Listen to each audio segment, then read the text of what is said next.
We're the oldest Ford dealership in California, and we're super proud of our heritage of providing great American Ford cars and trucks to the people of Sacramento for more than a century. Visit us online at downtownfordsacramento.com. Hey, it's Grant Napear for DAS Mechanical, HVAC retrofit and service specialist. They also do new systems. And now that the calendar has hit October, you're probably not rushing to grab your sweaters and jackets just yet. But before long, it will get chilly.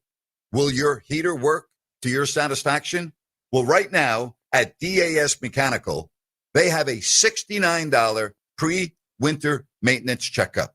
So take advantage of this early by going to dasmechanical.org. That's dasmechanical.org.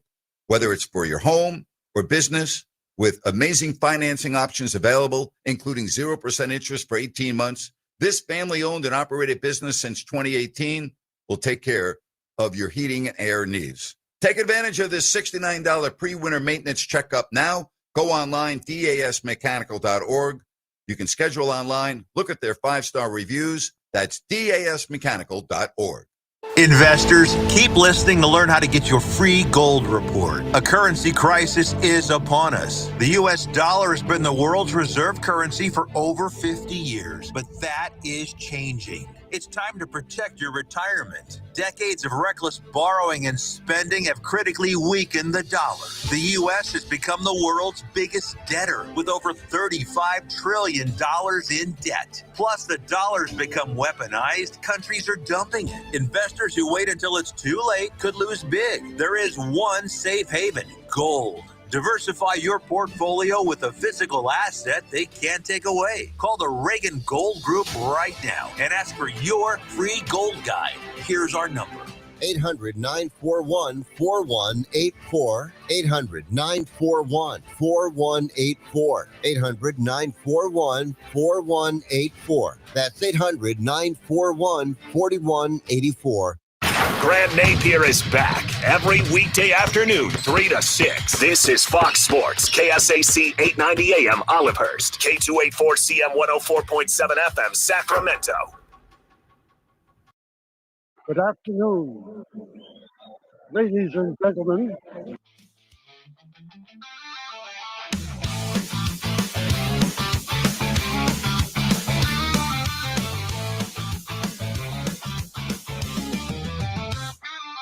Grant's back and here to win.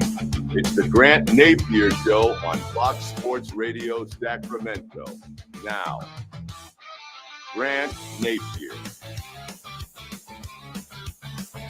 Hey, everybody, how are you? Good afternoon. Man, we've got a lot to talk about. The Kings. We've got Thursday night football. We've got the baseball playoffs. LA, the Dodgers, the Brewers. Home field means nothing in the American League. But I know you all want to talk about those Sacramento Kings. Boy, they look good, huh? They just look daunting. They look like they could be real contenders in the West this year. At what point do we stop saying, well, it's preseason? It's preseason. Yeah, well, the first game isn't until Wednesday, so let's not go too crazy. I'm beyond that. In doing the postgame show last night with Rhino from the arena, there are a lot of ticked off Kings fans, unhappy Kings fans, fans that aren't walking around with blinders on, that see that something is not right. Another awful game for the newly acquired veteran point guard in Dennis Schroeder. I mean, in 3 games, the guy has looked awful, right? I mean, he hasn't even looked remotely good. So I'm going to start right there with this preseason. Be the equivalent of having your quarterback in the NFL throw a couple of picks each week and not able to move the offense and not able to get first downs. That's how bad Schroeder's been. He's done nothing. Nothing. Now, is he a guy that is just one of those vets? And I've been around players like this before. I've been around veterans where you can tell them everything. You can say whatever you want to them, but they know it's preseason. They know it's make-believe. and they don't like playing in games that don't count. I've been around players like that. Could Dennis Schroeder be like that? He could. I don't know. I've never been around him, right? So you hope that's the case. You hope that's the case. I don't know how to gauge what I watched last night and in the previous two games because I listened to Doug Christie, and we'll have sound coming from King's practice today in the next hour of the show. I listened to what Doug Christie has to say. I listened to what the players say. I listened to what they want to do and what they have been doing in practice. I listened to all the great things that are being said. And I'm like, wow, okay, camp's going great. And then they step onto the floor against Toronto and they look horrible. I have Doug Christie coming on after the game, right? We've talked about that after the Toronto game. What I mean, I have him coming on. I'm talking about the press conference that he has in the arena, but I'm making it like I'm watching that and I'm listening to him say unacceptable and giving the analogy about, well, there are two games with one basically, and there's the fight and then there's the game. And, you know, we need to win at least one. And if we win both, then it's good, but we better win at least one of those, meaning the fight. And then last night, I'm watching the game and I'm like, well, they didn't win the game. They weren't remotely close to winning the game. Like the game was over before it even started pretty much. And the fight, right? Well, they sure didn't win the fight in any way, shape, or form. So, like, what am I supposed to believe? And here's something else.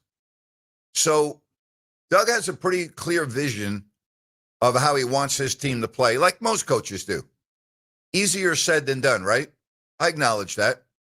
But, like, are the players really trying to implement what Doug is coaching? I really mean that. Like, we hear one thing, and then the game starts, and we see something different. So, like, are the players listening to their coach? Or are they just not capable of implementing what Doug would like to see? And I really mean that.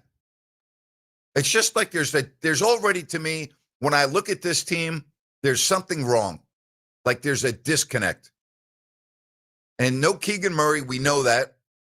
We'll update you on Sabonis here in just a couple of moments. But, like, what's going on? Like, aren't you concerned? Like, how can you not be concerned watching this team play right now? And it starts with your point guard in Dennis Schroeder, who can't do anything, or at least has not shown he can do anything in 3 games. Now, an update on Russell Westbrook. He is still officially not a King. He has to go and pass his physical. And, you know, I don't know why this is taking so long. I mean, I really don't. Does the guy want to play or not? I mean, you know he wants to play. He's Russell Westbrook. The guy would play in a parking lot, you know, with potholes. But, like, it's just, it's very confusing to me. I mean, and I understand he's got a family, and I know there were logistics involved. But you know what? The season starts on Wednesday. All right? Let's go. Let's go. Right? You've been waiting all summer to find a team. You've been waiting since training camp opened to find a team. Let's go. Let's go. You know, get the physical done and let's go. Now they're expecting it to be tomorrow in LA, where the Kings wrap up the preseason against the LA Lakers. And I talked about this ad nauseum yesterday, my feelings on Russell Westbrook. But I mean, if I'm going to judge what I've been watching the last 3 games, he's sure as hell a hell of a lot better than Dennis Schroeder. I mean, if you're just going by 3 preseason games, that's not even. So is Devin Carter, by the way. So is Keon Ellis, by the way. I mean, you can pick any player you want on the Kings. That's how bad Schroeder's been. So we're going to talk about this today, along with some football. And the number to call the show or text the show is 916-779-0929. That's 916-779-0929. We got football tonight, and because of the Russell Westbrook news yesterday, I was remiss in not giving you my top 5 teams in the NFL. I'll do that before kickoff tonight with the Pittsburgh Steelers and the Cincinnati Bengals. Trey Hendrickson is out. Boy, that is not good news at all. That is not good news.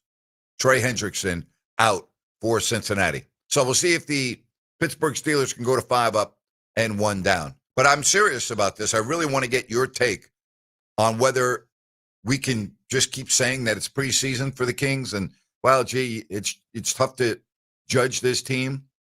And I go back to a real simple, basic thought with this team.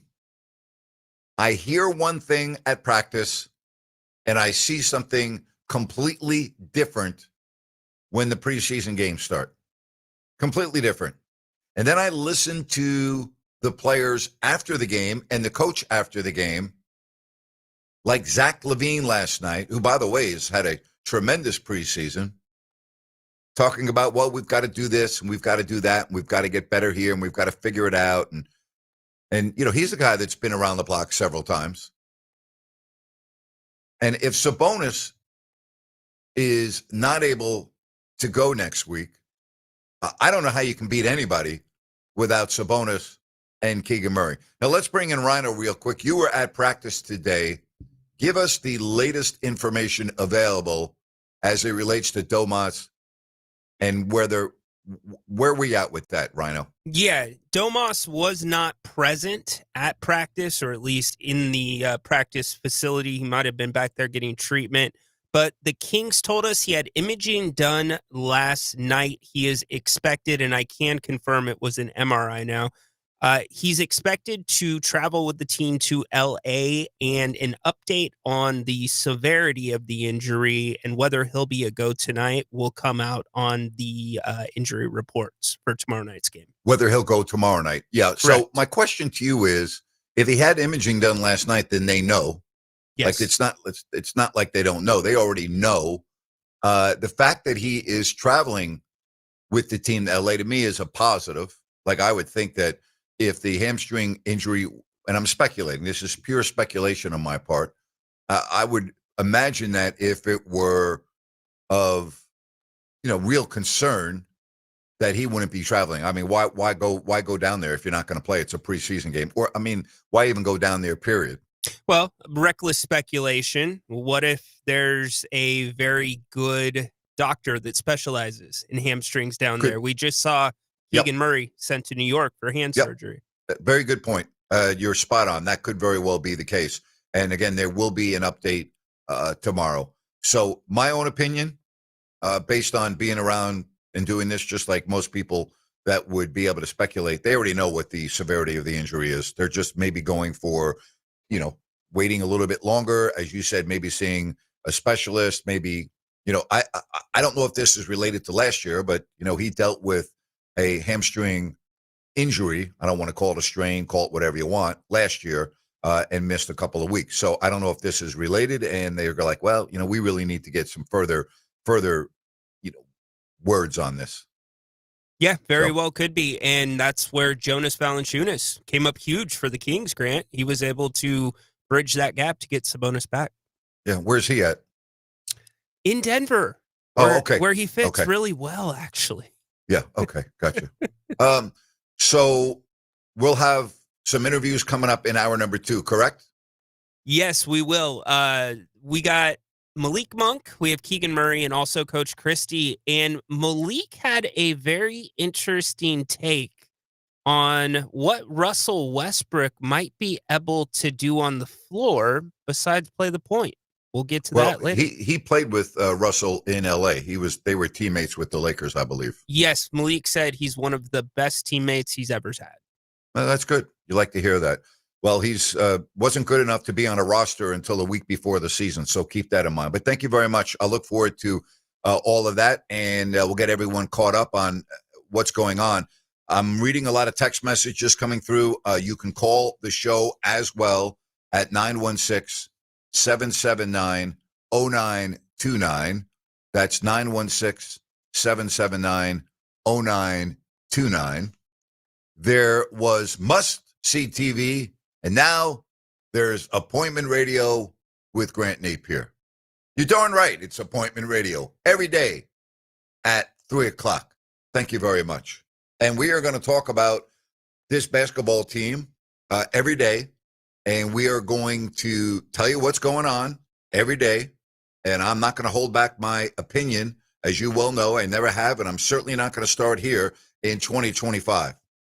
But when I watch this team, there is something wrong already. I'm very comfortable in saying that. Now, I'm also telling you that things can go from really bad to really good overnight, and things can go from really good to really bad overnight, because that's basketball, and you play 82, and there are going to be ups and downs, and there are going to be games that you win that you don't expect to win, and vice versa. We've been through that. We know. But if I'm looking at the big picture, which is what I always try to do, and I'm looking at this team right now, particularly without Keegan Murray for the foreseeable future, without knowing anything about Sabonis, this team defensively stinks.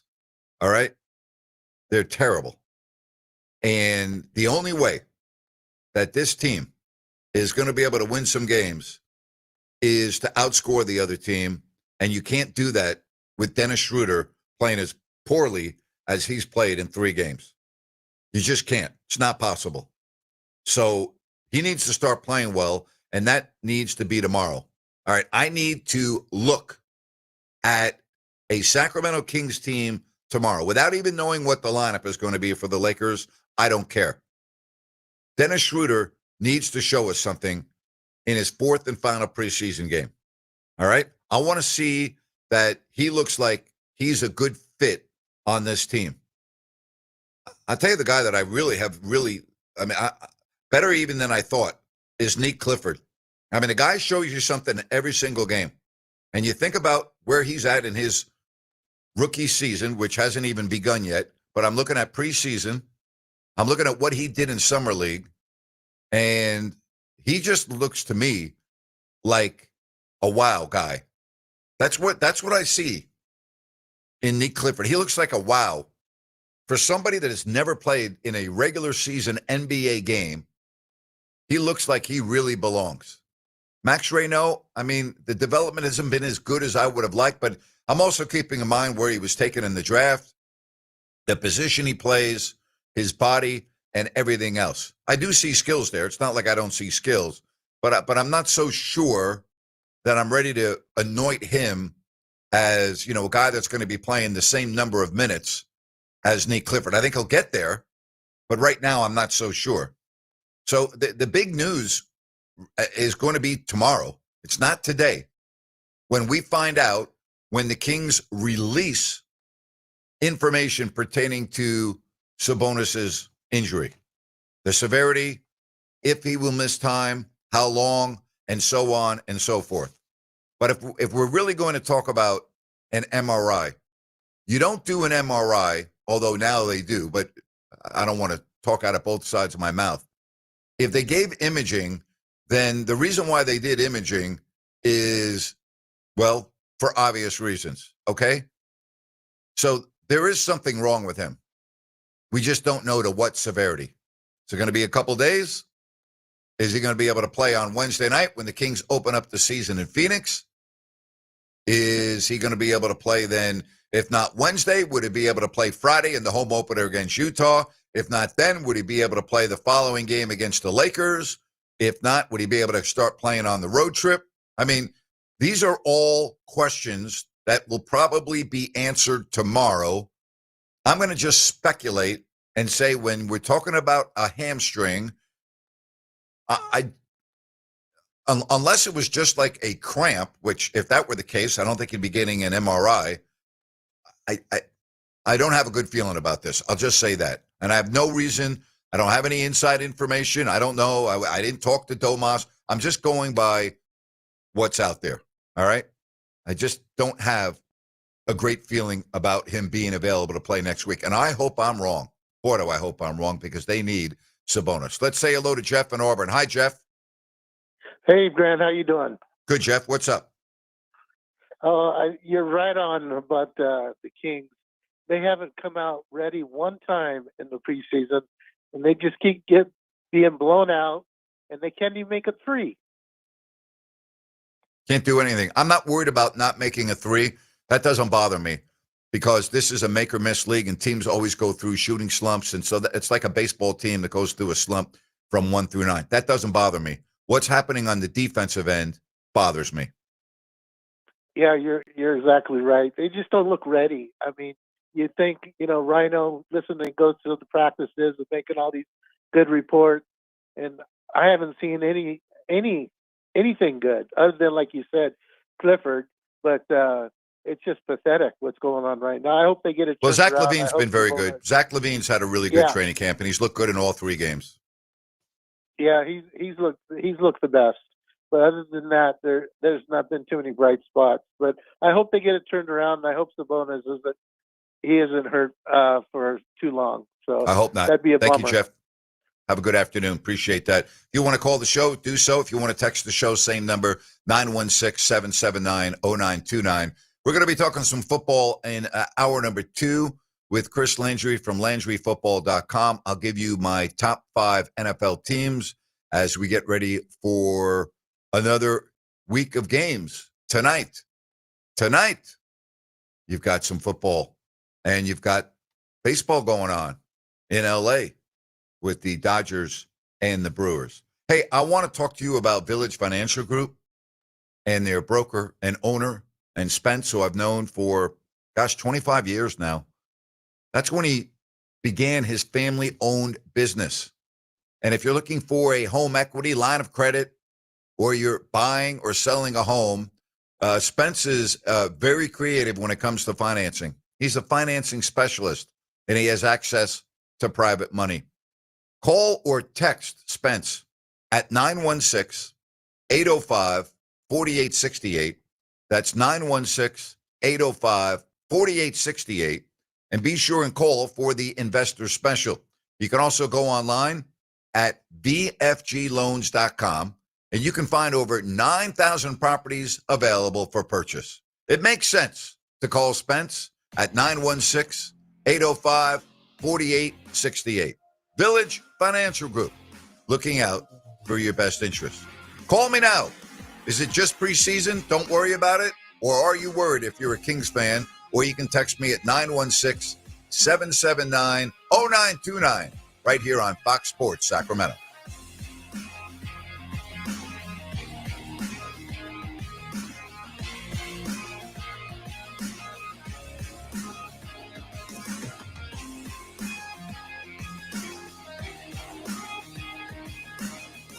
Downtown Ford of Sacramento is celebrating the fall by getting you equipped for a winter road trip. And if you're headed up 50 or 80 into those gorgeous Sierras, get there safely in a new or certified pre-owned 4x4 from Downtown Ford. Our lot on Howe Avenue is loaded with super clean pre-owned trucks and SUVs ready for the snow.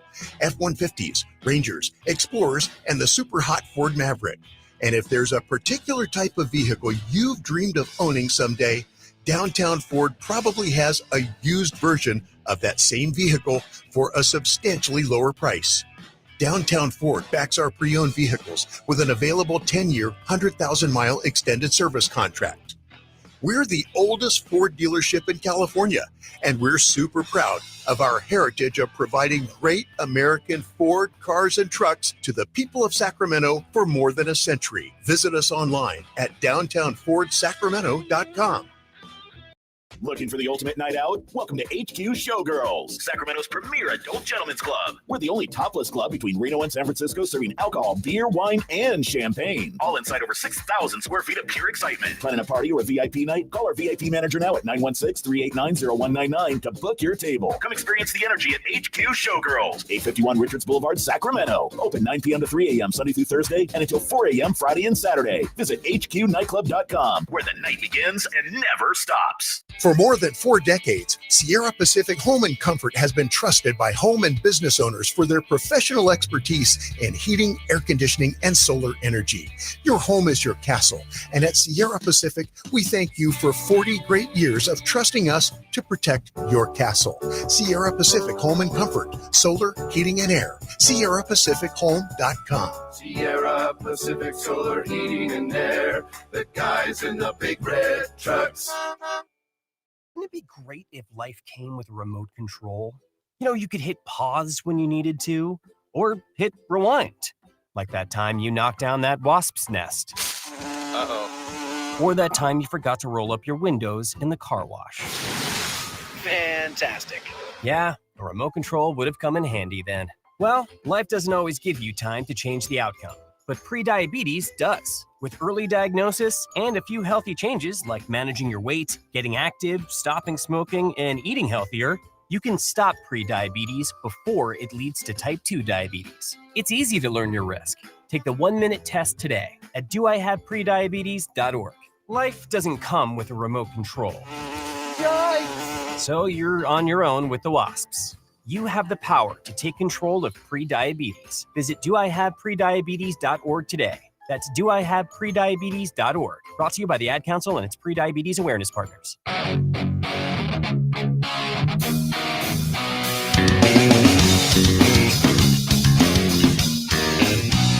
Grant Napear on Fox Sports Sacramento. Hope you are doing well. We've got a lot to talk about. We've got an NFL game coming up. We've got the Dodgers already on the board in the bottom of the first at home against the Brewers. So the Kings are not getting any positive coverage. I mean, let's just call it the way it is. Anywhere. Nowhere. I mean, and what happened yesterday via the Ringer with Zach Lowe and his comments, and Zach Lowe is a very, very respected member of the NBA media, and Bill Simmons. How about this exchange yesterday via the Ringer? I hate this team. I hate this roster. I hate that Keegan Murray's already injured. I hate the vibes. I hate everything. I think this is going to be a year from hell for the Kings. This is the single dumbest NBA roster. They have no salary cap space. They have no young studs. They have no under 25 player. You were like, this guy. They have no chance. There's no point for the team. They have one playoff series appearance since 06. They haven't won a playoff series since 04. They haven't made the finals ever. And they just seem to keep popping up whenever weird shit happens. I feel bad for the Kings fans because we got a taste of how cool it was once upon a time. 2 years ago, it feels like 20 with Light the Beam. And then they just decided to reassemble the 2023 Chicago Bulls with Sabonis. And that's where we are now. This is the Hindenburg of NBA teams this year. Wow. I mean, that's unbelievable. All right. That's unbelievable. The Hindenburg. You know what the Hindenburg was? If not, just look it up. It's not good. The Hindenburg disaster. 1934, New Jersey. Not good. Now, I disagree with Bill a little bit, and I understand why the comment would be made because there hasn't been a game yet. I think that I think you can put Nate Clifford in there as a guy that's under 25 that looks like he's going to be really, really good. So, but their point is, again, this is not only the perception, but I think the reality of those that cover the NBA. I mean, I've talked about it leading up to training camp and now. I mean, I've always read polls and where they have the Kings in the power rankings and what they say when they make comments about the Kings. And when I say they, I'm talking about various members of the national media. It's not good. I mean, it's not good. It's not like you read anything that's positive. It's almost always negative. We talked about John Hollinger from The Athletic and the worst 5 teams or the worst teams in the West that he did a story on. And he had 3 teams below Sacramento in the West. He had the Jazz, he had the Pelicans, and he had the Blazers. And then he talked about Sacramento and he projected them to win 36 games. And this was before the Keegan Murray injury, I believe, and before what we know about Sabonis. So the Kings over-under this year is 34.5. Just to throw out a random number, it's 34.5. And I'm not ready to say that they're going to win X number of games right now. But if Domantas Sabonis is out for any significant period of time, which we don't know, he may not miss any time at all. This team is going to be under 34.5. They just are, because they don't have anybody on their roster that can do what Keegan Murray does on defense, and they don't have anyone on their roster. Nobody that can do what Sabonis does offensively. They don't have some like guy that's going to walk out of the closet who's a walking double-double guy at the center position. That player is not on the team. They had a player last year that could have done that, but he's in Denver now. He's not in Sacramento anymore. So right now, when you look at this roster, there is no one that Doug Christie can put into the game that can do what Keegan Murray does. No one. And it blows me away, the criticism that we hear both on social media, our text line, and to a degree some calls that are anti-Murray. I don't understand that. I thought the Kings did a tremendous job to reach an agreement with him. That was announced yesterday. 5-year rookie contract extension at $140 million, which I think is a really good move. I love Keegan Murray. I mean, is he going to be like a perennial all-star? Probably not, but he's a good player. And as Jerry Reynolds always says, you don't become a better team by losing good players. And if anyone should know that, it's the Sacramento Kings, because they continually lose good players. You don't become better when you lose good players. And defensively, he is their best player. And what's the biggest weakness on the Kings? Defense. So, like, you can't just make it seem like, oh, they're going to be okay without Keegan Murray. No, they're not. And if you don't have Sabonis, who is their most gifted, skilled offensive player at the forward center position, okay? And yes, I'm very well aware of what DeMar DeRozan does at small forward, but they don't have anyone that does what the big can do like Sabonis. He plays the 5, all right? Can play the 4, but I mean, the Kings, since they have acquired him, that's where he plays. Jerry Reynolds thinks that he is the best center in the history of the Sacramento Kings. That's saying something. That's saying something. So, I mean, you can debate all you want about whether he's a tier 1 player or a tier 2, whatever. You can debate that all you want. Is he Nikola Jokic? No. But no one else in the league is Nikola Jokic either. He's a multiple-time All-Star and should have been on the All-Star team the last 2 years and got screwed, okay? He was a clear-cut, no doubt about All-Star the last 2 years and wasn't put on the team for some ridiculous reason. So if they don't have Murray, which we know they won't have for the foreseeable future, and tomorrow I come on at 3 o'clock and the news is not good about Sabonis, which, again, I think they already know the news. I mean, they know what's going on. And I'm with Rhino. He might very well be going to see a specialist that deals with hamstrings in L.A. Very, very possible. And again, we will know more tomorrow at 3 o'clock. But if the news is not good, this team's going to be in deep trouble. Deep trouble. You might just have to put 5 guards on the floor and go play. Right? Seriously. I'm exaggerating a little bit, but you are not going to be able to compete without Keegan Murray and Domas Sabonis against the vast majority of teams in the NBA. You are not going to be able to do it. It is not going to happen. So you better cross your fingers and you better say a little prayer that the news on Sabonis, when it is made available tomorrow, is more positive than negative. Because without him and without Keegan Murray, This team does not have the personnel to even come close to making up for that. And yes, you are playing two teams that are projected, okay, that are projected to be below you in the standings by just about everyone that covers the league. And that's the Phoenix Suns on Wednesday and the Utah Jazz a week from tomorrow in the home opener. Both those teams are projected to be below you. But if you don't have Sabonis, and we already know you don't have Murray, I mean, I'd take 1-1 right now, and I'll meet you at the arena, outside the arena, that is, for the third game against the LA Lakers. Like, I'll sign up for that right now. If you tell me that you're not going to have Murray and you're not going to have Sabonis, I'll take 1-1 right now, and we'll get ready for game 3 against the Lakers, because I don't see how it's going to work. I really don't.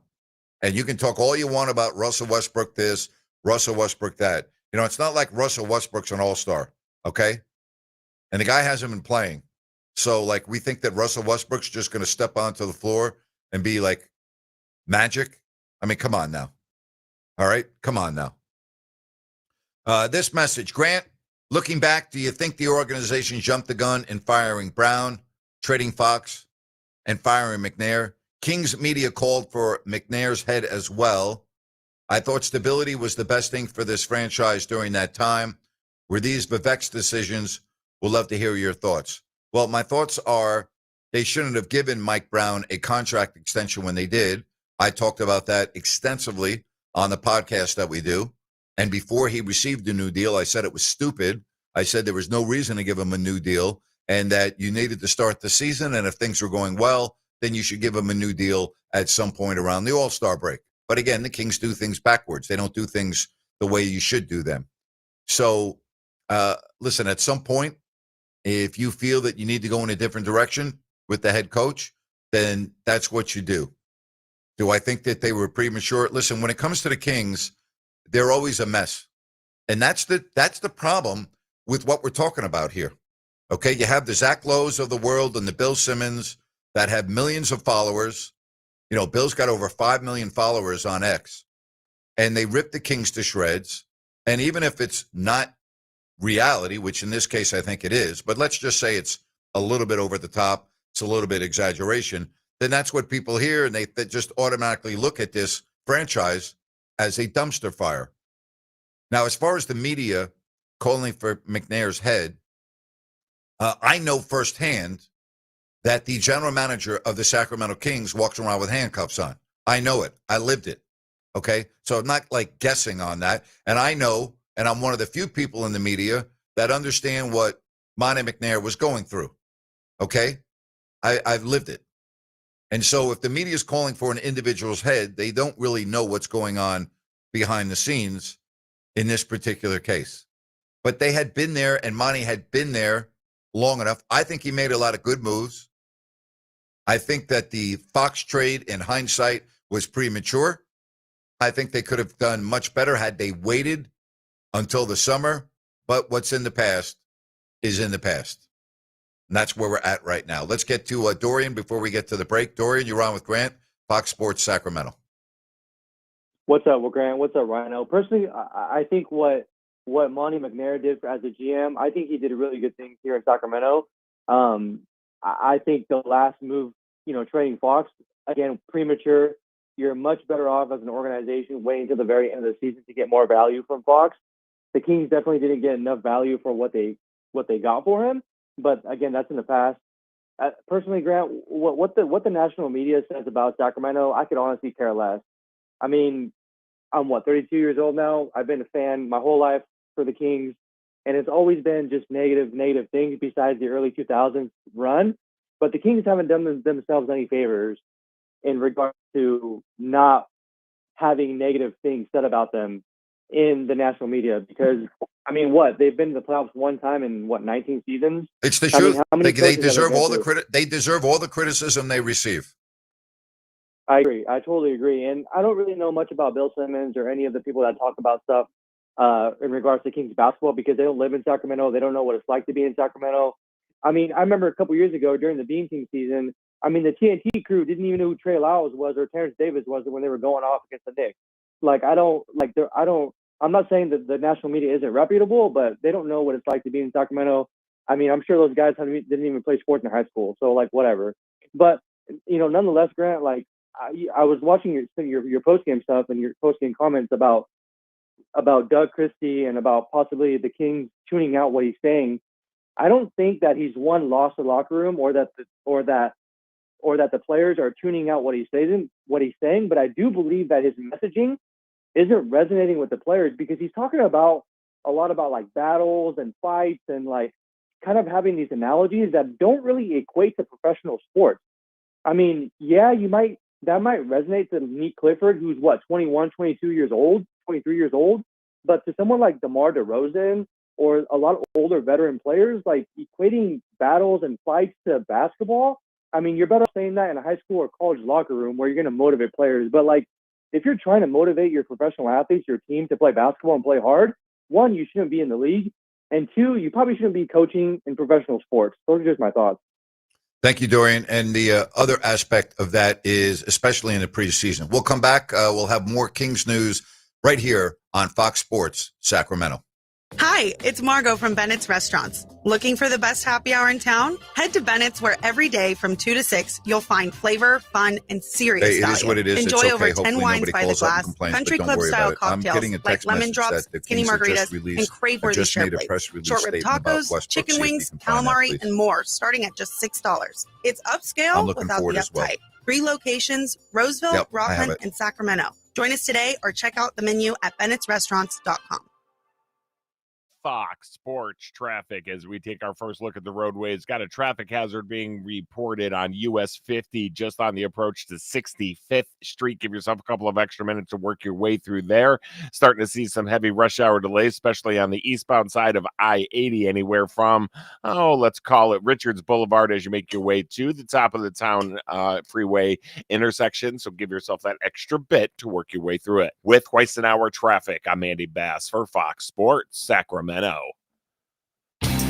Homeowners, the 30% federal tax credit for solar and green energy ends December 31st. Let me say that again. The 30% federal tax credit for solar and green energy ends December 31st. If you've been procrastinating about your home's solar addition, stop. Call locally owned Gabroods Services and schedule your solar appointment today.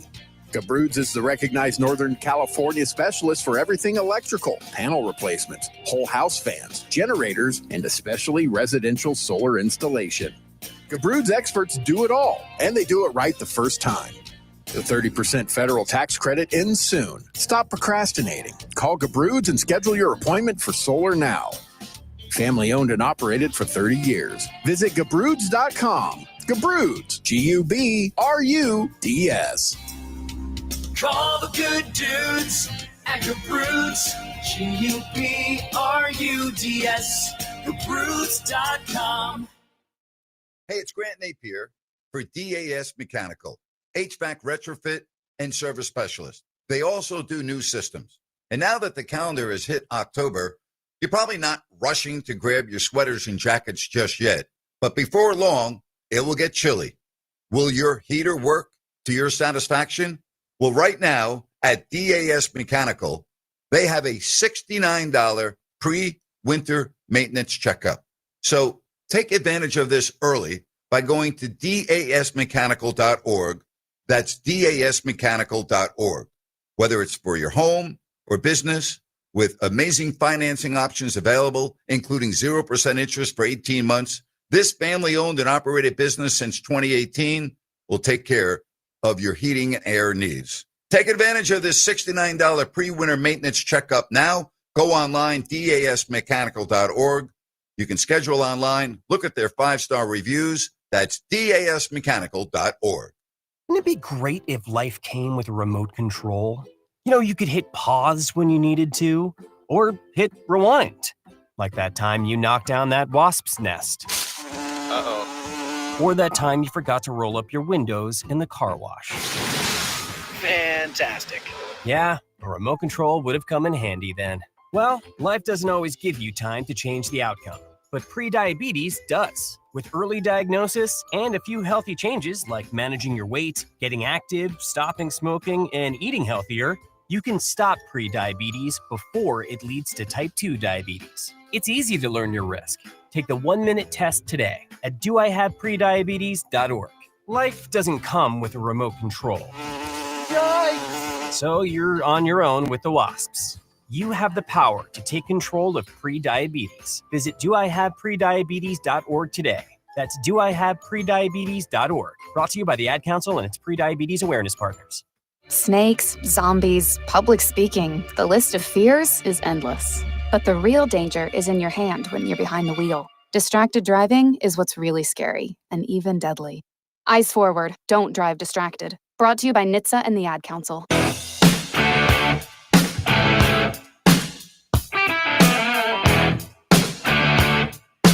All right, the Kings have officially announced the signing of Russell Westbrook. And again, this is another thing with the organization I don't get. You had the media at practice just a short while ago.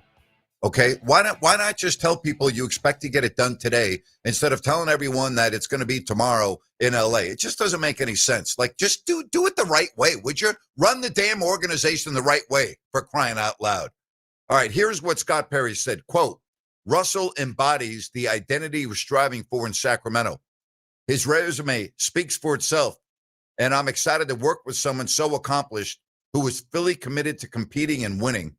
We expect him to strengthen our point guard position and provide leadership both on and off the court. Listen, I could get a kid out of the stands right now to strengthen your point guard position. Let's get to Chris in Greenhaven right here on Fox Sports Sacramento. Chris, welcome to the show.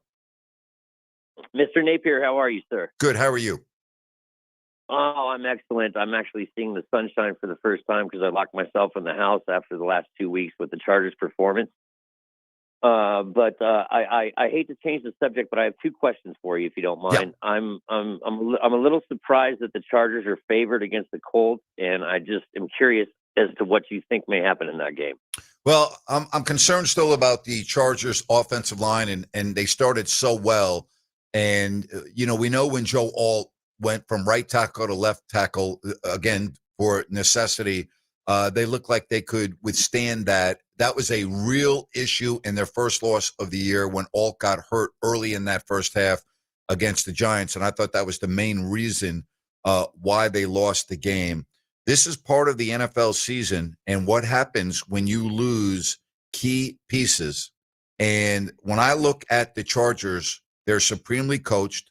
I do believe that with Jim Harbaugh. I think he is he's like a wet sponge, and he gets every drop of water out of the sponge when he coaches, specifically when we're talking about early in his tenure with a team. So, if I'm looking at that aspect, I would be very comfortable in talking about the Chargers and their success and what I think they may do. The Colts, to me, they're not a fluke, all right? They are not a fluke. And when you look at what they've done, they don't beat themselves. And what I mean by that is they don't give you extra opportunities because they have been very good with taking care of the ball, particularly Daniel Jones. And that was an issue that plagued him when he was the quarterback for the Giants. But when I look at the Chargers and I look at this game, I'm expecting them to win this game. And I picked them on my fantasy pool that we do for the viewers on our podcast. I picked them because this is a schedule game to me. I don't think that the Colts, who are off to a great start, are going to end up going 16-1. All right. They are going to lose.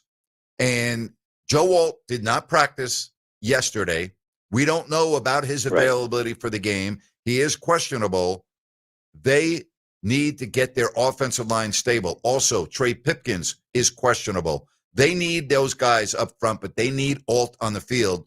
When Alt is on the field, to me, they're a different team. So right now he's questionable. They need him on the field, but I did pick the Chargers to win this game. I look at this as just a game that I'm picking the Chargers because I don't think, again, the Colts aren't going to go, they're not going to go 16-1. They're going to lose some games.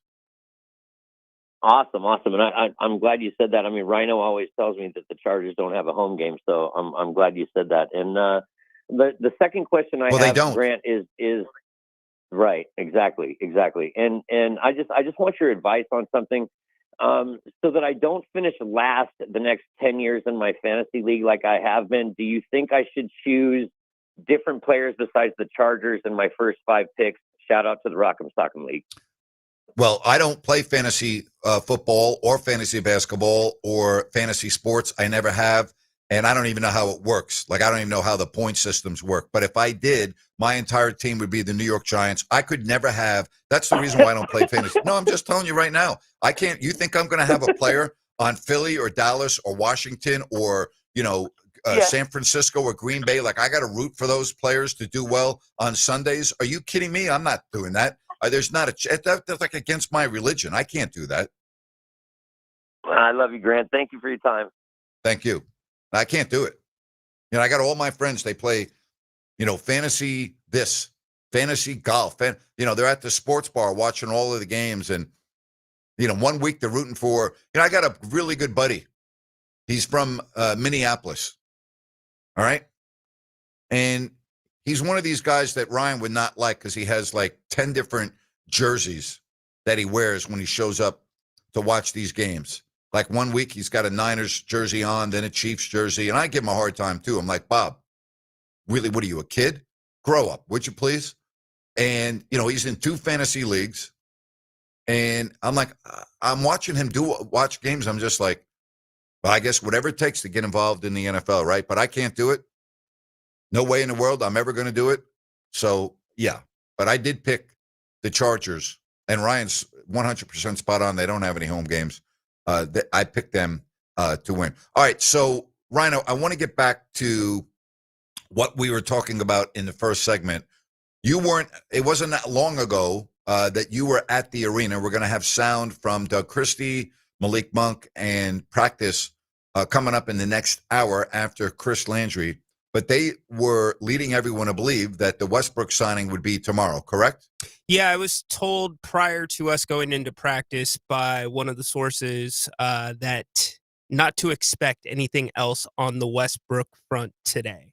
So that changed, which could change. Maybe they didn't think the physical was going to get done. They were going to be waiting on something longer, but yet here we are.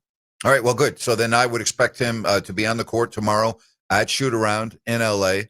Am I expecting him to play tomorrow? Probably not.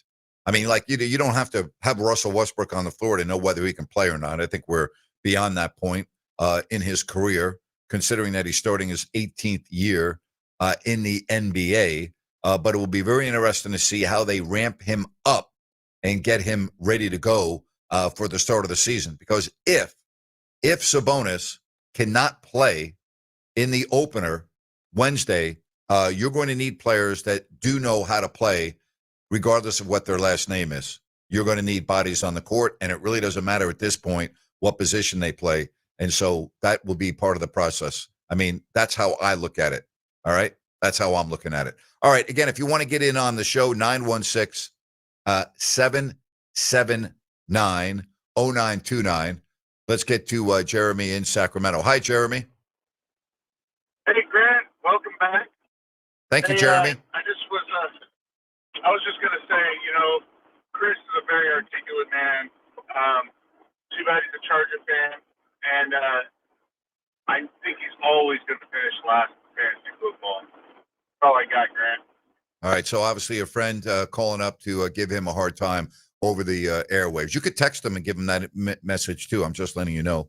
There is a thing, you can chat, whether it's Messenger or whatever. You could just send him that message instead of coming on my show to give him the message. Ha, ha, ha. 916-779-0929. But thank you, Jeremy. I appreciate that. Yeah. And good luck with your fantasy football this week. Really Rhino? quick. Yeah, quick, Grant. You know that people pay a lot of money on Cameo to have people come on and announce their fantasy football draft orders. It's a big deal. So, he wanted to run that through for free, the Grant Napear Show. Yeah, that's okay. And I am also available on Cameo, and I've actually enjoyed doing videos for people. And I think I charge a very reasonable price because I'm like, I can't charge people that much to have me do anything. So I'm on Cameo. I'll do it. I've actually been the last Cameo I did a fantasy football draft on Cameo. I actually did an entire draft. They gave me the names of the individuals that were in the draft, and I actually did the draft, like where I picked out the order, right? The lottery, I should say, right. not the draft, the actual lottery, and I did that for them on Cameo. So I could, I got to do it, Rhino. You know what I mean? Got to make people happy. Grant, fantasy football guy is just different. I mean, they travel to Vegas. Yep. To do their it's draft. A big deal. It's massive. No, almost all of my friends are involved in fantasy football. My kids obviously are in fantasy sports, but I can't do it. I have no interest. First of all, I don't have any time. Like, I really don't have any time because I watch games all the time. The last thing I need to be doing is preparing for a fantasy draft, following all the players. I don't care about that. It doesn't stimulate me. I don't care. I don't want to be involved in it. I have a complete understanding of why people do it. I understand the interest. There's money involved in most cases at the end of the year, but I don't care. I don't do it. I don't want to do it. I will never do fantasy sports. Give me the real football. Again, I'm not rooting for anybody on any other team, so don't even ask me to root for a player on another team because they're on my fantasy team. Not happening. Plain and simple, not happening. As you get into established fantasy football league, it doesn't become about the money as much as it becomes about bragging. The bragging, exactly sure. Right. And then also the back end of it. Whoever does last, the punishment. Most leagues have a punishment. I've got buddies. They have a big party at the end, and they hand out all kinds of gifts and T-shirts and like a real championship belt that they give to the winner. No, I get it. Right. I understand. Right. But I'm like, you know what? I'm 66 years old. I'm an adult. I don't want to be a kid. Stop it with the nonsense, all right? I don't need a championship belt because I won some stupid fantasy football league, all right? I don't care about, but I get it. It's a network of friends, and it's a big deal to have the bragging rights and the T-shirts that cut. And if you're in last place, you don't want to be in last place in these leagues. That's humiliating. No. It's humiliating. Some of the punishments are hilarious. 24 hours in a Waffle House. Yeah, no. It's humiliating. Humiliating to be in last place in the fantasy league, in the ones that I've been around with my friends. So they've asked me to announce, like they want me to announce the actual draft and this and that. And then when we have the awards, and they want me to MC who finished in first place and what the second place, and then all the way down to last place. And I'm looking at what they get, and I'm like, oh, no. I'm not doing that. That's not happening. So what is happening is Chris Landry, LandryFootball.com, talk college and the NFL. And then I'm going to have my top 5 teams in the NFL.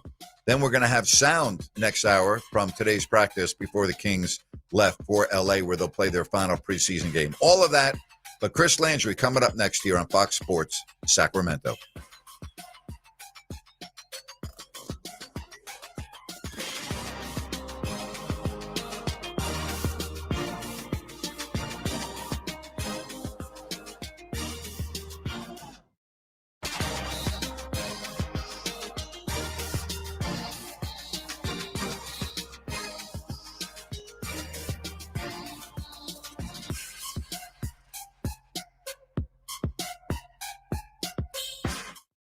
Fox Sports traffic, taking another look at the roadways. We are still dealing with some heavy rush hour delays throughout the Sacramento area, especially on the Cap City Freeway southbound in between El Camino Avenue and Exposition Boulevard. Give yourself about 20-25 extra minutes to work your way through that.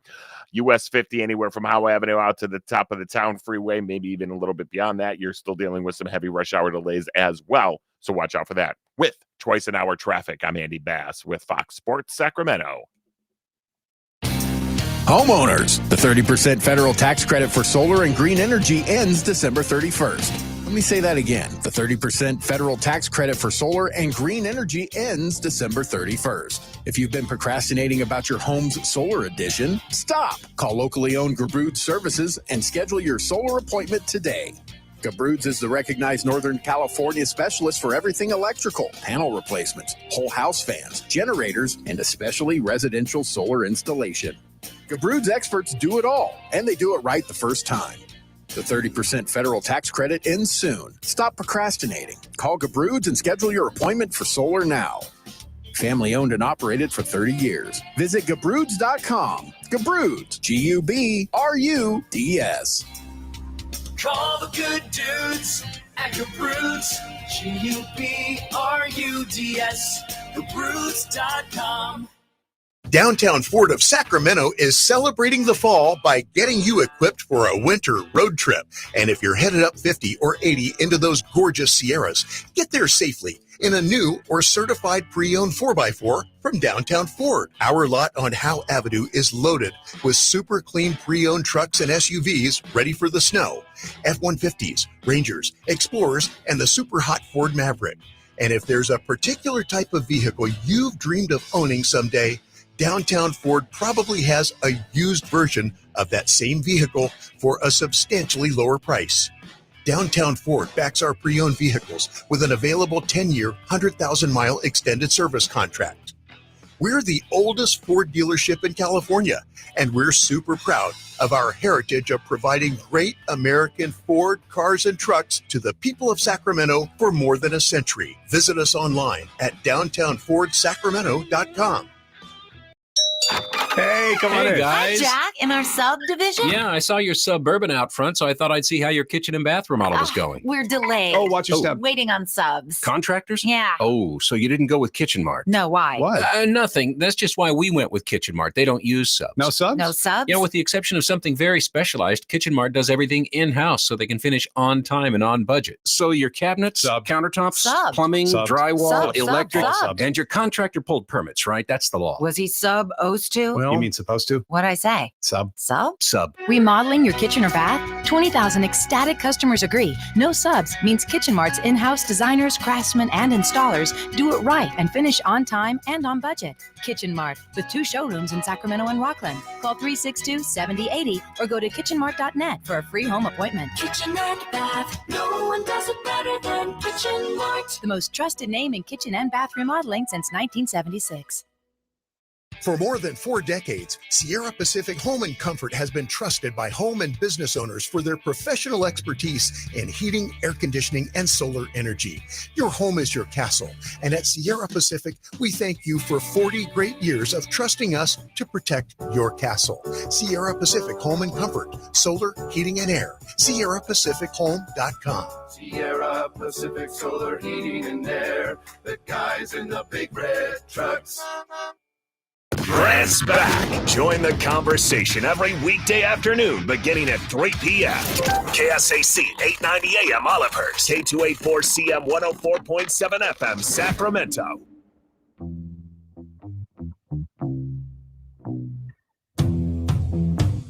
Each and every Thursday, we talk college and NFL football with Chris Landry. You can check everything out by going to LandryFootball.com.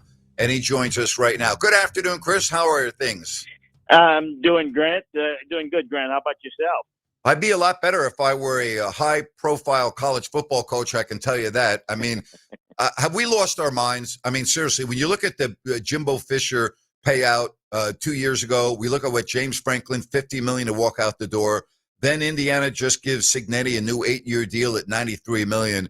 I mean, I know the horse is out of the barn, and I get that, but is all of this sustainable? And, gee, what are we going to be talking about in 10 years? Because I just can't believe the numbers that are coming out of college football. It's unbelievable to me as it pertains to coaching. It is, and it's why we're hearing things like we're going to have, licensing and branding. I think we're going to get to the point where we're going to have, like on soccer, they have the, ads on jerseys and stuff because you've got to create money for this. And look, I think that I'm happy for Kurt to get a deal, and he's done a great job. And you know what happened is agent Jimmy Sexton and any of the top agents are going to use that leverage. Whether Penn State would have waited for him towards the end of the year or not, he's going to use that leverage to get him more money and get him a even sweeter deal at Indiana. So that's kind of where it is. And look, I always say you don't have to do it. You can say no. Problem is the athletic directors here, they get hoodwinked by the agents. And, let's just say if you're the athletic director at Indiana and they go and they move on and you don't give them a new deal and Penn State does take them away. Well, then the athletic director is going to get fired for letting the guy walk, but this is how you got into the deal. This is how Penn State got into owing as much money as they did with James Franklin, guaranteeing a deal for 10 years.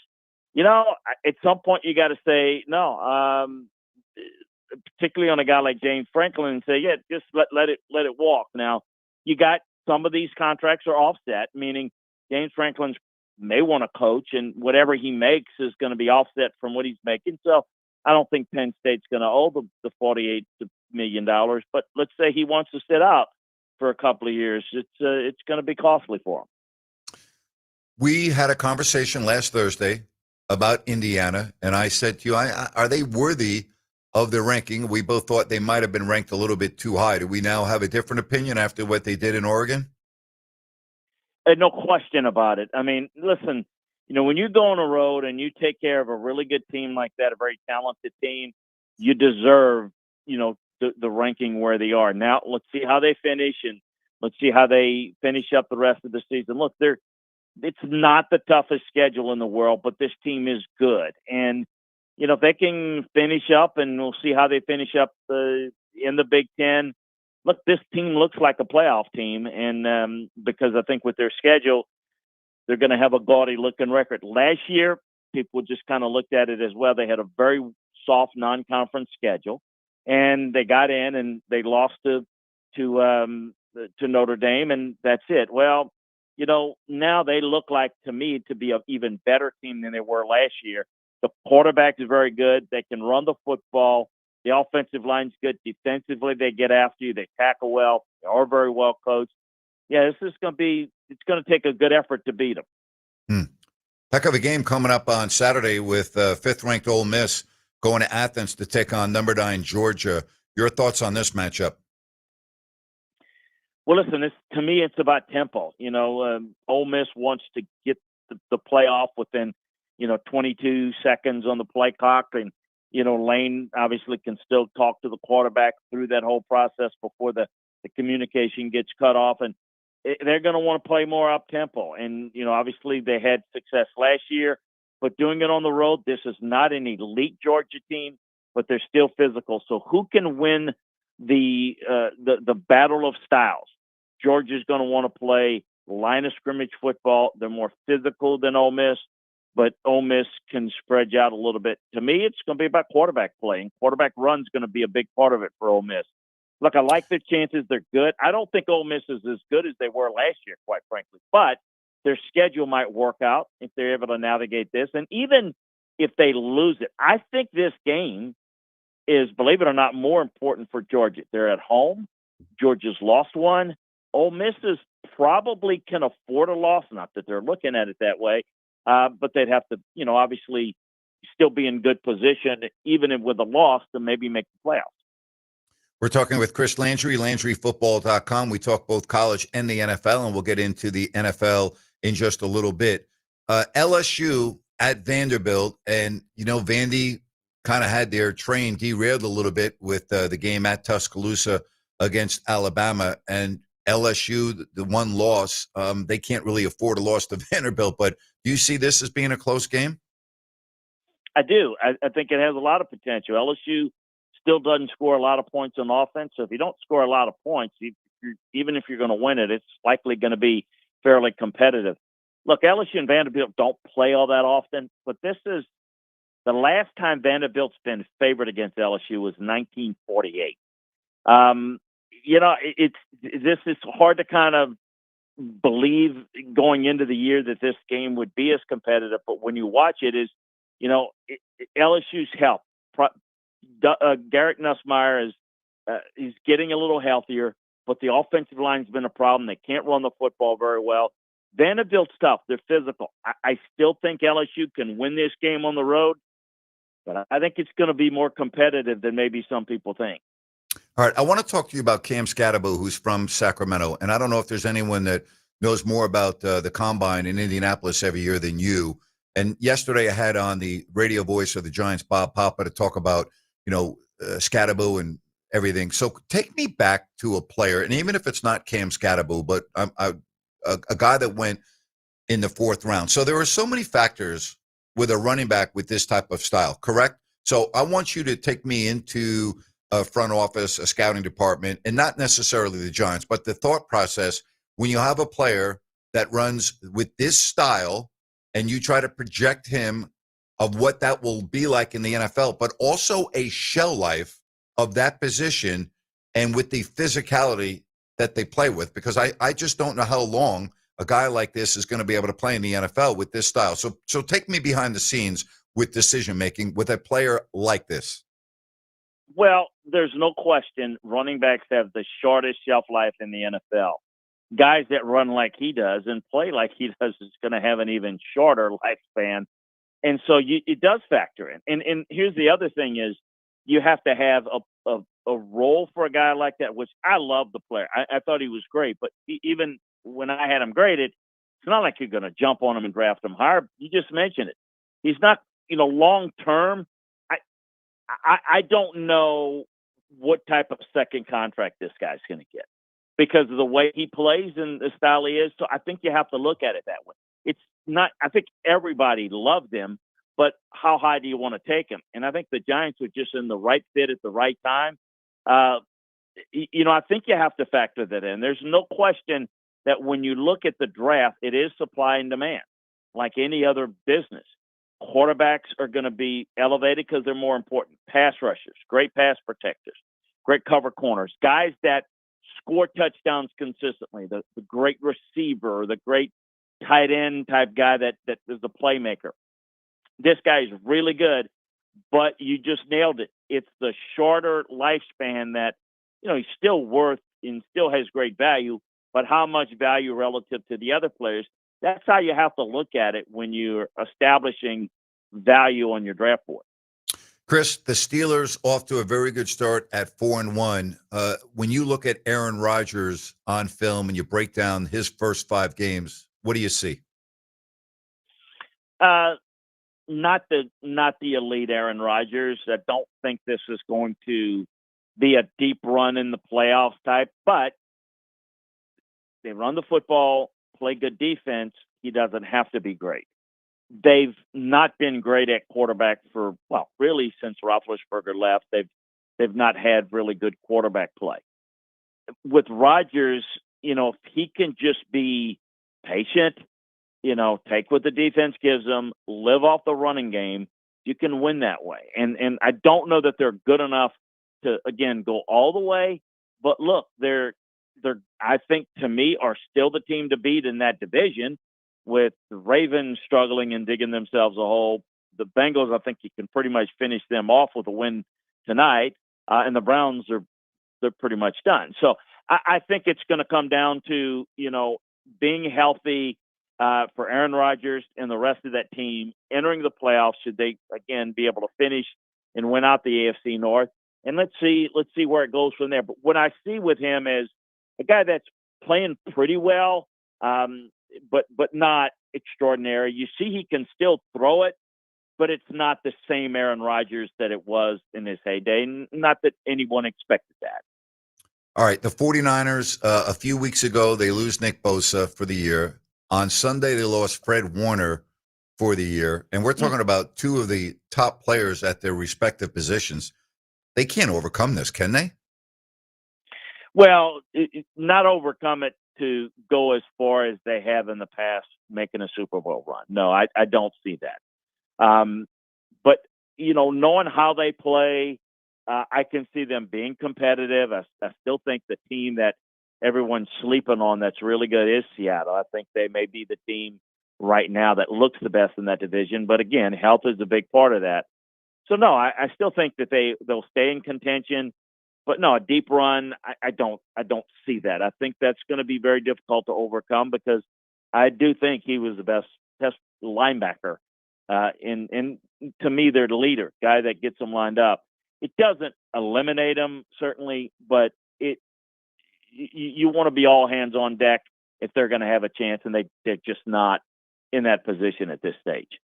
You talk about Seattle, and you look at the NFC, and you look at Tampa, off to a great start at 5-1. But what's remarkable to me, and we just talked about Pittsburgh, but both these teams have one loss. And Tampa's point differential, I don't even know if you pay attention to this, and I don't know if we make too much out of it, but, for a team that's 5-1, they're only plus 14. Every single game they've been in, with the exception of one, has been really close. Pittsburgh, who's playing tonight, their point differential is plus 12. So do I just make the adage, well, good teams find ways to win and bad teams find ways to lose?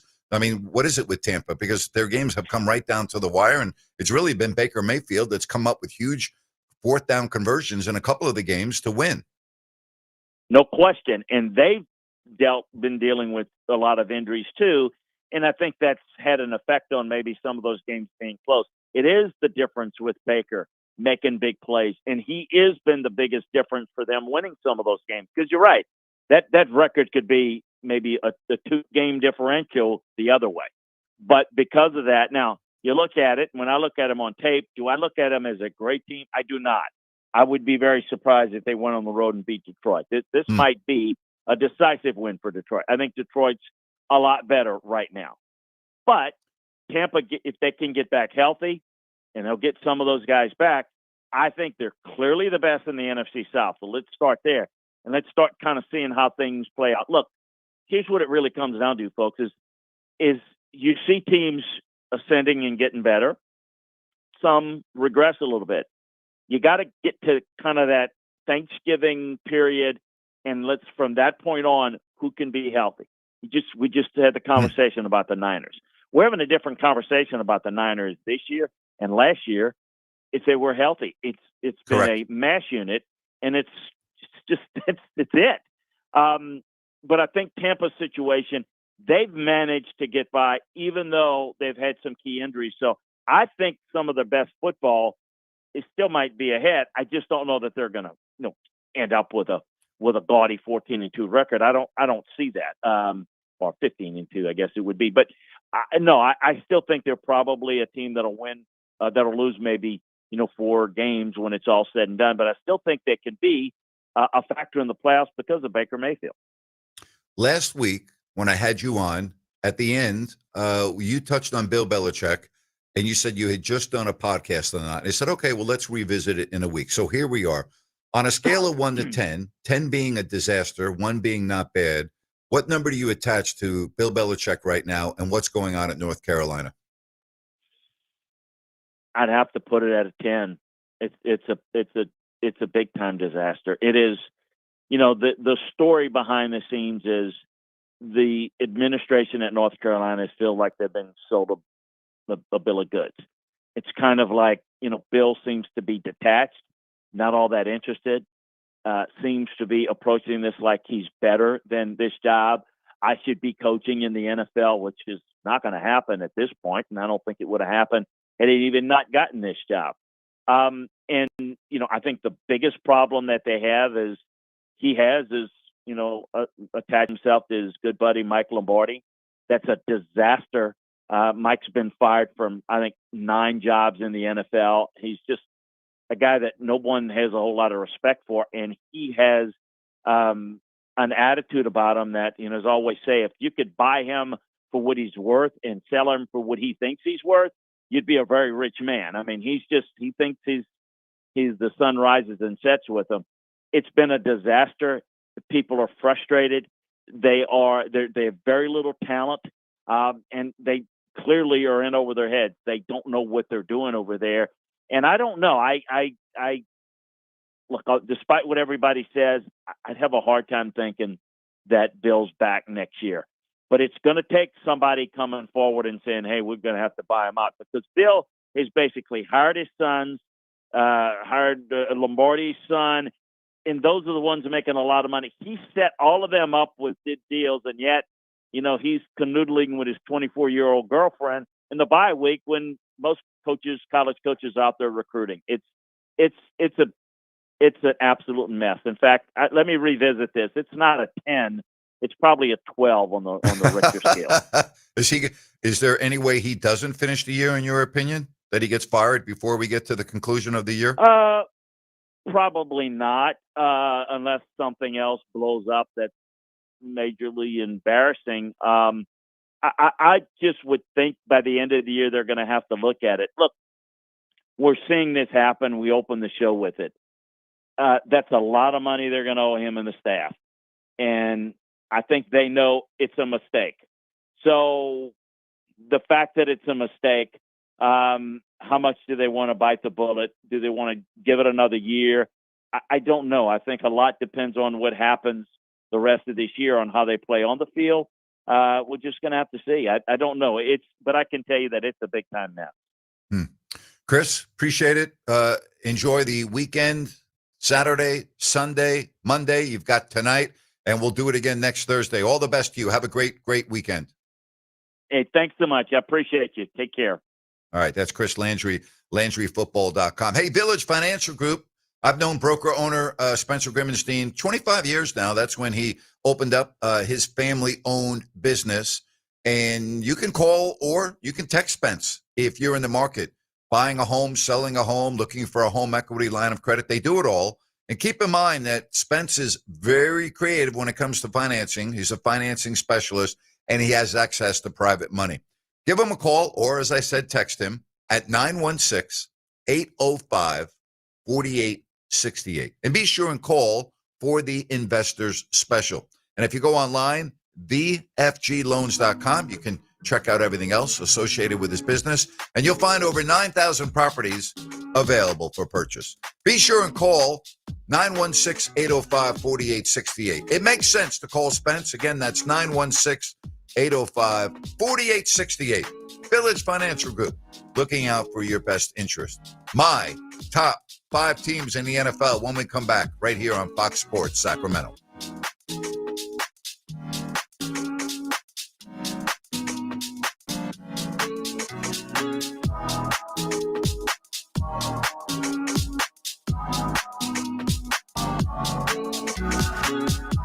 Fox Sports traffic starting to get real busy throughout the Sacramento area, getting reports of a fire. Don't know if it's a vehicle fire or a grass fire. This is I-80 westbound off-ramp to Bell Road. Give yourself a couple of extra minutes to work your way through there. Traffic collision, US 50 eastbound right on the approach to 51st Street. You definitely give yourself a couple of extra minutes through there. And starting to see some heavy rush hour delays throughout the Sacramento area as well. With twice an hour traffic, I'm Andy Bass for Fox Sports Sacramento. Traffic brought to you by Gabroods Electrical. Homeowners, for any electrical project you need done, trust the good dudes at Gabroods. Locally owned, 5-star service experts, and always transparent prices and solutions. Say goodbye to your electrical issues with Gabroods. GUBRUDS.com. Downtown Ford of Sacramento is celebrating the fall by getting you equipped for a winter road trip. And if you're headed up 50 or 80 into those gorgeous Sierras, get there safely in a new or certified pre-owned 4x4 from Downtown Ford. Our lot on Howe Avenue is loaded with super clean pre-owned trucks and SUVs ready for the snow. F-150s, Rangers, Explorers, and the super hot Ford Maverick. And if there's a particular type of vehicle you've dreamed of owning someday, Downtown Ford probably has a used version of that same vehicle for a substantially lower price. Downtown Ford backs our pre-owned vehicles with an available 10-year, 100,000-mile extended service contract. We're the oldest Ford dealership in California, and we're super proud of our heritage of providing great American Ford cars and trucks to the people of Sacramento for more than a century. Visit us online at downtownfordsacramento.com. Snakes, zombies, public speaking. The list of fears is endless. But the real danger is in your hand when you're behind the wheel. Distracted driving is what's really scary and even deadly. Eyes forward, don't drive distracted. Brought to you by NHTSA and the Ad Council.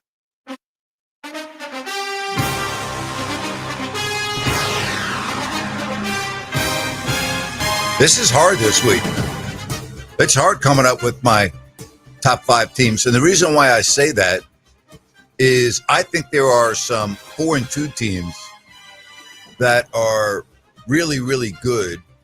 And so when I look at picking up 5 teams, there are several teams with only 1 loss. Those teams are the Colts, the Bucks, the Steelers, and the Packers. The Packers got off to that hot start, and they have not really played that well. But I also look at point differential. So I'm going to start at the top this time. I'm going to go with the Indianapolis Colts as my top team in the NFL. They're not only 5-1, but they have an incredible point differential of plus 78. Like, I can't ignore that. Plus 78. The Indianapolis Colts, the number one team on my top 5. I have to pick Tampa second, even though I don't think they're the second best team in the NFL. But I'm going to put them second because what they do is they keep winning regardless of who's on the field and who's not on the field. They don't have Mike Evans. They don't have Chris Godwin. No problem. They can still win. They find ways to win, and it obviously stems around Baker Mayfield. But I have to put them there, even though I don't think they're even the best team in the NFC. Right now, through 6 weeks of the National Football League, I have the Bucs at number 2. At number 3, and this is going to surprise some people, okay? This is going to surprise some people. I got a tie, but I can't go with a tie. I've got to have a team of 3, and I've got to have a team at 4. The team that I have third, the Seattle Seahawks, at 4-2. I like what I've seen from them. They won at Pittsburgh. They won at Jacksonville. All right, those are 2 big road wins for the Seattle Seahawks. They lost at the wire to Tampa Bay, 38-35. When I look at their body of work, the first game against San Francisco, again, a mistake in the red zone at the end of the game. That game was a little fluky. But I'm looking at this team. You know what? I really like what I see with Seattle. I think they're very well coached. And here's something else they do. They play defense. And they have a point differential of plus 49. You know who else has a plus 49? The Detroit Lions. And I have them a whisker, an absolute whisker, which will be decided this week behind Seattle, also at 4-2. When I look at the Lions, they got off to a bad start. Everybody was talking about their coordinators, and when they opened up the season at Lambeau and they lost 27-13 and they looked lost, then they blew out Chicago. They went into Baltimore when Baltimore was healthy and won that game.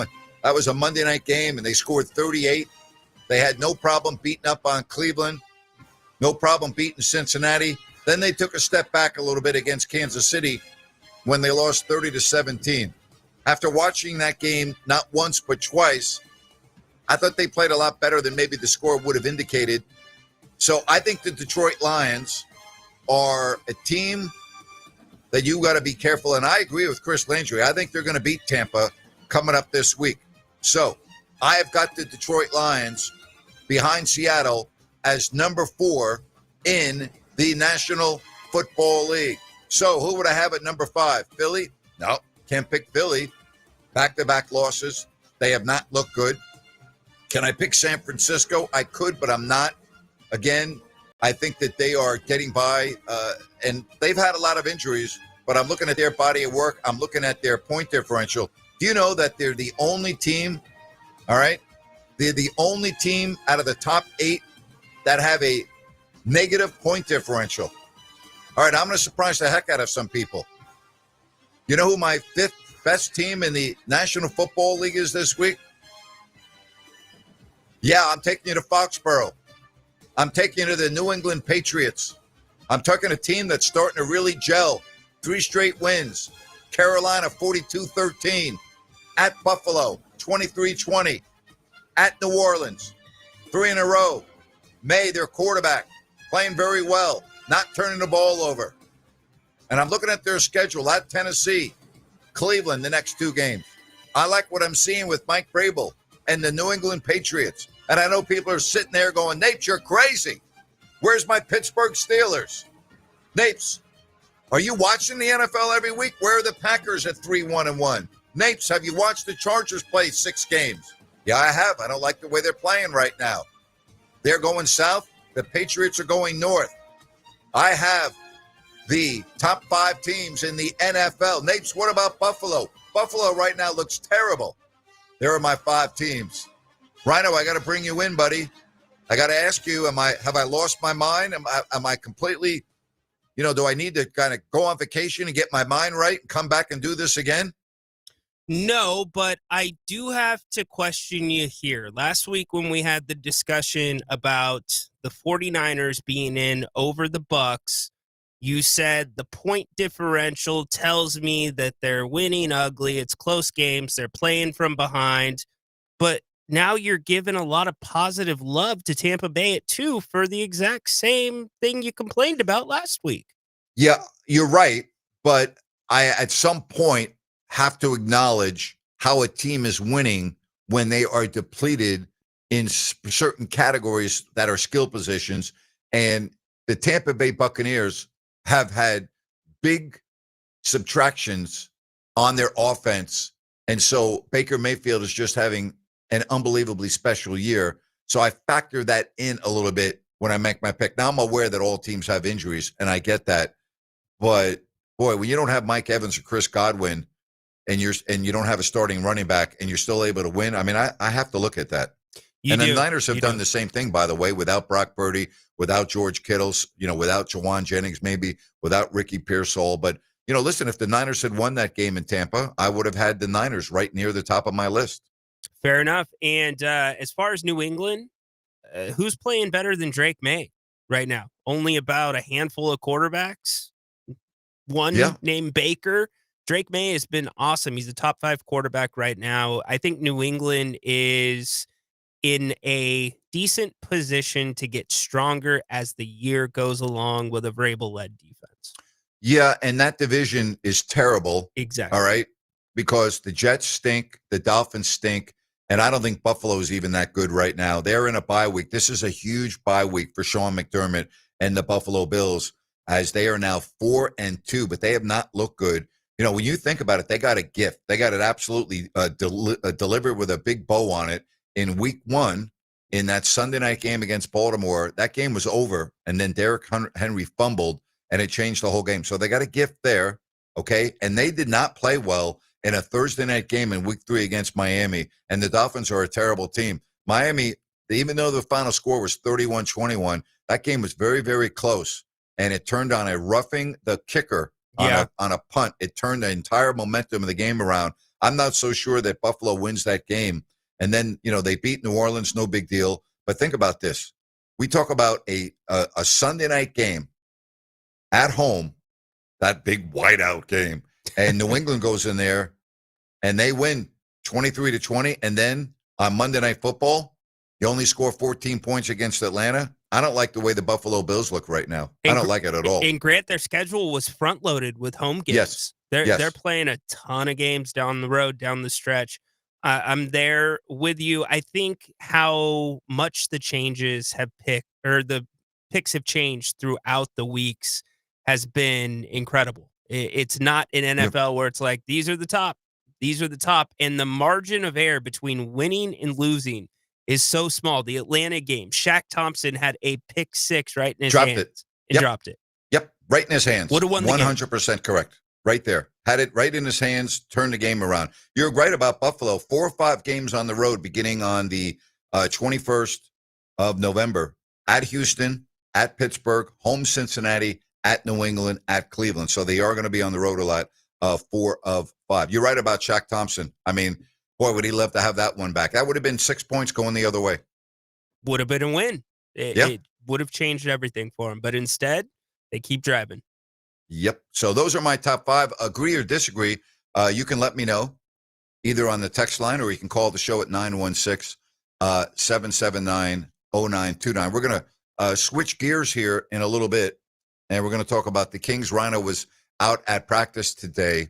So before we even hear in the next segment from any of the particulars, have you sensed any shift at all in the positivity that has been emanating from the practice facility from really day one when you were there, the day after media day? You were there at media day, but has it changed with how poorly they've looked in the 3 preseason games?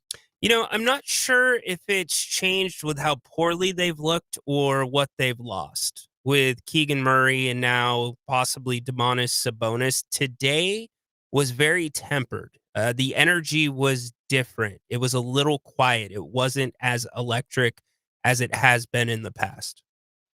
Okay, well, Chris Haynes who covers the NBA, right? Mm-hmm. And he put out on social media this hour, or at the end of last hour, I want to read it verbatim.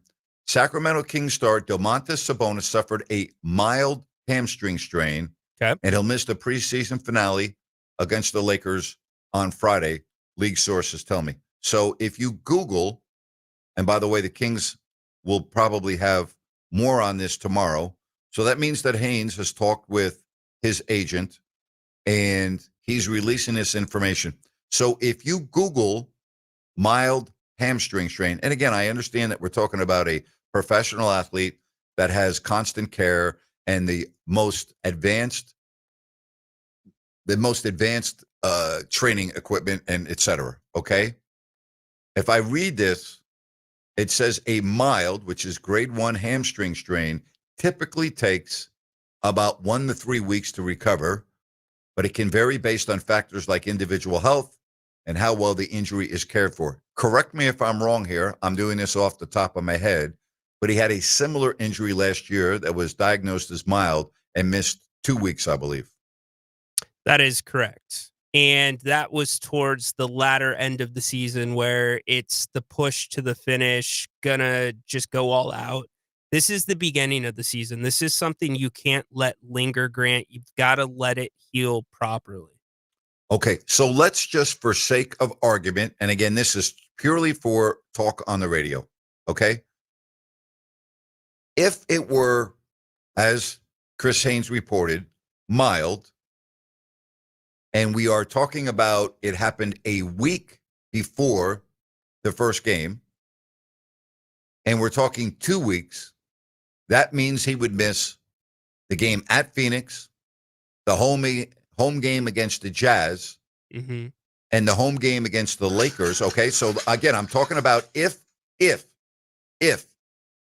is an accurate report, then he would miss at least the first 3 games, in which we all, I think Kings fans, the both of us, Rhino, feel that the Kings have to go a minute. And again, I understand it's an 82-game season, but we thought they had to go at the worst 2-1 based on the rest of the schedule that starts with that brutal road trip after the Lakers game.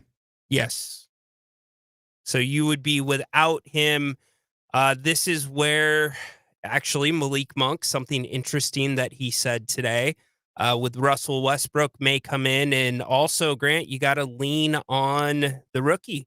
You have to play Max Reynaud now. It's going to be Max, Drew Eubanks. You're going to have some Dario Saric. This team's going to have to try to run Phoenix and Utah out of the gym. They have to. They're going to have to, is right. And I think the Phoenix game right now is looking at it as a very tall order, trying to implement Russell Westbrook into everything else. Talking about a guy that's never been on the floor before, and Max Reynaud, Anik Clifford, who is showing a lot, but I mean, I think it would be false to expect him to, excel big time right out of the gate. I think this could be a real scary stretch that we have talked about with the Kings and their schedule. And again, I hate to keep going over this, but we do. And now that the Kings are not healthy, all right, and can you imagine if we're talking about another injury? But here's their schedule, all right? After the 3 games that we just mentioned, the Kings go at Oklahoma City, the next night at Chicago, then Milwaukee and Denver on the road, and come home and play Golden State, Oklahoma City, Minnesota, a home and home on the 11th and 12th of November against Denver and Atlanta, respectively.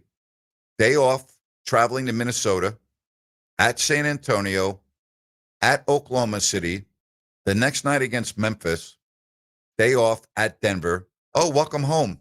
Minnesota's waiting for you. Then Phoenix, at Utah, home Memphis to close out November. I don't know how they are going to make it through that stretch. I just don't. I don't see how it's going to happen unless the names that you just mentioned to me play much better than I think they're going to play during this stretch. So, Sacramento Kings fans, don't hate me for asking this, Grant, but like the law of diminishing returns, once you've already lost Murray, Is there a massive difference in losing Sabonis as well if we're taking the micro approach and truly looking at this schedule in these games? Well, the difference is you may have had a chance to keep floating, but now I think you're going to sink. And I think you're going to go all the way to the bottom of the ocean. And depending on what part of the ocean you're in, there's different depth levels. If you're near the Titanic, we won't see you again. And if you're in another part of one of our oceans where you're like, well, you might be able to make it, no. That's the problem with the West. See, when I look at the West right now, and again, we can't forecast injuries with other teams, but when I look at the West, you get buried in the West early on. I don't know how you recover. Like, I'm not so sure how you're going to recover in the West. And so that's what concerns me if I'm looking at the complete overhaul. If I'm looking at the big picture, Rhino, the big picture to me does not look very good at all right now. It looks very scary to me. Well, I don't want to write off November, but I think we need to understand with a healthy roster, that's a tough November schedule. So if you don't go 500, let's say you only go 250. There's no chance they're going 500. Okay. There's not a chance in the world they're going 500. So let's say that you go 250. You are going to have to go on a bender. And as the season goes along, the schedule gets easier. Now, that can change depending on if teams are better than expected, but there is areas of the schedule that set up once everybody's back, and they're going to have to basically play a 60-game season and play really well in that. Not going to happen. The veterans will be telling their agents, get me out of here. I don't want to be a part of this. It's a sinking ship. Get me out of here. I'm sorry. That's not going to happen. I understand what you're saying, but it's not going to happen. Boy, if you're a fan of the Detroit Pistons, the news is not good. Jaden Ivey, they were expecting him to be back after the injury last year. He had knee surgery again. He's going to miss at least the next 4 weeks. That was announced today by the Pistons. He missed the final, 50 games of last year, and they thought, okay, it's going to be fine. He had played in the preseason, and then he had some issues with the knee, and now it is right back on the shelf for Jaden Ivey. Unfortunate for them. A lot of expectations for Cade Cunningham. He's just going to have to step it up to that next level. Speaking of stepping up, DSA Mechanical, they don't have to step it up because that's where they are every single day when it comes to being an HVAC retrofit and service specialist. DAS Mechanical can do it all for you, whether it's a new system, whether it's maintenance. And speaking of maintenance, right now through the end of November, they have a $69 winter maintenance check. So you can be ready to go this winter when the weather does take that turn and it becomes very chilly. They are family owned and operated since 2018, ideal for homeowners, businesses, for commercial maintenance. And if you should need a new system, and let's hope that you don't, but hey, it's going to happen at some point. There are financing options, including 0% for 18 months. Go to dasmechanical.org. D as in dog, A, S as in Sam, mechanical.org. You can just schedule everything online and take a moment or two and check out all of their 5-star reviews and their numerous Best of the Best awards. That's dasmechanical.org. Take advantage of that $69 winter maintenance check. Do it now before it is gone at the end of November and before the weather gets cold. dasmechanical.org. All right, I've given you my top 5. We've talked Kings, but we're going to have more Kings talk when we come back, including a very interesting comment from Malik Monk. That's next here on Fox Sports Sacramento.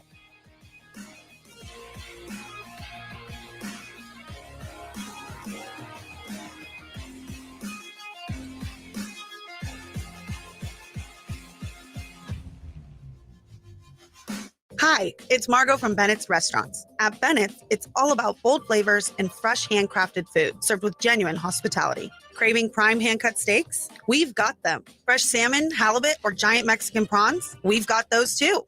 At Bennett's, we serve premium seafood and steaks in a relaxed setting. Whether you're joining us for a special night out or a casual bite, we'll treat you like family every time. Find us in Sacramento, Roseville, and Rockland. View our menus and make a reservation at bennettsrestaurants.com.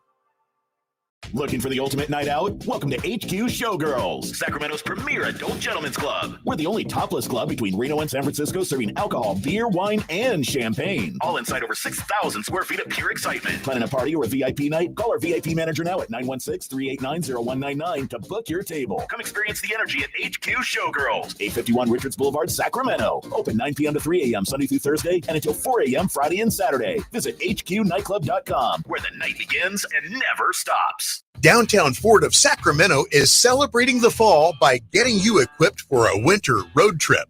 And if you're headed up 50 or 80 into those gorgeous Sierras, get there safely in a new or certified pre-owned 4x4 from Downtown Ford. Our lot on Howe Avenue is loaded with super clean pre-owned trucks and SUVs ready for the snow. F-150s, Rangers, Explorers, and the super hot Ford Maverick. And if there's a particular type of vehicle you've dreamed of owning someday, Downtown Ford probably has a used version of that same vehicle for a substantially lower price. Downtown Ford backs our pre-owned vehicles with an available 10-year, 100,000-mile extended service contract. We're the oldest Ford dealership in California, and we're super proud of our heritage of providing great American Ford cars and trucks to the people of Sacramento for more than a century. Visit us online at downtownfordsacramento.com. For nearly all of us, our home is our biggest investment. And just as important as what it looks like on the outside is what is happening on the inside. How long has it been since you had your home's electrical integrity checked? Whether your home is 10 or more years old, or even a newer build, the safe rule of thumb is to get the electrical inspected at least every 5 years. At Gabroods, electrical work is all we do. We're the area's recognized experts. Panel replacements, whole house fans, generators, solar, and more. But home inspections are what we do most often. Whether you have a difficult electrical situation or it's just time to ensure your home and family are safe, call locally owned Gabroods for our thorough 12-point expert inspection. Gabroods, serving our Northern California neighbors for more than 30 years. Gabroods, G-U-B-R-U-D-S. Call the good dudes at Gabroods, G-U-B-R-U-D-S, Gabroods.com.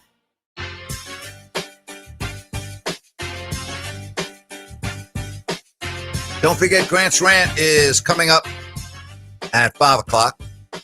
Let's talk some Sacramento Kings. They have their final preseason game tomorrow in L.A. against the Lakers. Rhino was out at practice today, and you had some very interesting discussions. Where do you want to start? Yeah, we'll start with Malik. There was a lot of good stuff today, by the way, that we got. Of course, Malik still coming off the illness, trying to get his way back. He hopes to play tomorrow, but not 100% sure at this point. But here's what Malik had to say about the prospects of Russ signing. At this point, Russ had not been signed. Yeah, a lot of guards, but I feel like Russ been playing an undersized four the past few years, so he'll be used to that, and he can guard a four. And I think that'll give us a little bit more versatility on the offensive end and defensive end, switching a little more. But he, like I said, he's been a lead for how long? He knows how to play the game, knows how to win. And yeah, he's a competitor, so he's gonna help us. Seems like you looking forward to that, should it happen here in day now because of his leadership. Yeah, definitely. I was with him in the Lakers, probably one of the best teammates I had, so it's always good to have him around. Interesting comments. I'm not so sure about playing the four and how that would work, but right now, you may not have a choice. As you think back with Russ in all the different places he's played, do you remember him playing a tiny bit of four anywhere else but Denver, Grant? No, I don't. And I think that for somebody that's going to be 37 in a couple of weeks, listen, I think he's a tremendous basketball talent. And I think if you're a really good basketball talent, and he's proven that to be over his career, less so now because of obvious reasons, you can play pretty much anywhere on the floor because you know how to play. I mean, that's the one thing about Russ, even though I think this doesn't make sense to me, this move. He knows how to play. It's not like the guy doesn't know how to play the game. He's the most experienced player on the team now, has been through the most situations. And it's not like he doesn't understand the game inside and out. That's the one thing he does. Yeah, and when we talk about the 4 position, we're not saying go post up, Russ. We're talking about being able to switch and guard a 4 here and there. And Malik also talked about the switchability, which I think about the lineups that Doug Christie's going to have to figure out with or without Sabonis, just with that backcourt. Yeah, it's going to be interesting to see how Doug Christie handles this. Doug, right now, as the team is in LA getting ready to take on the Lakers tomorrow, he knows right now whether Sabonis is playing next week. He already knows the answer to that question. And I think the answer to that question is more likely no than yes. So he's figuring out everything as he gets ready to put his team on the floor.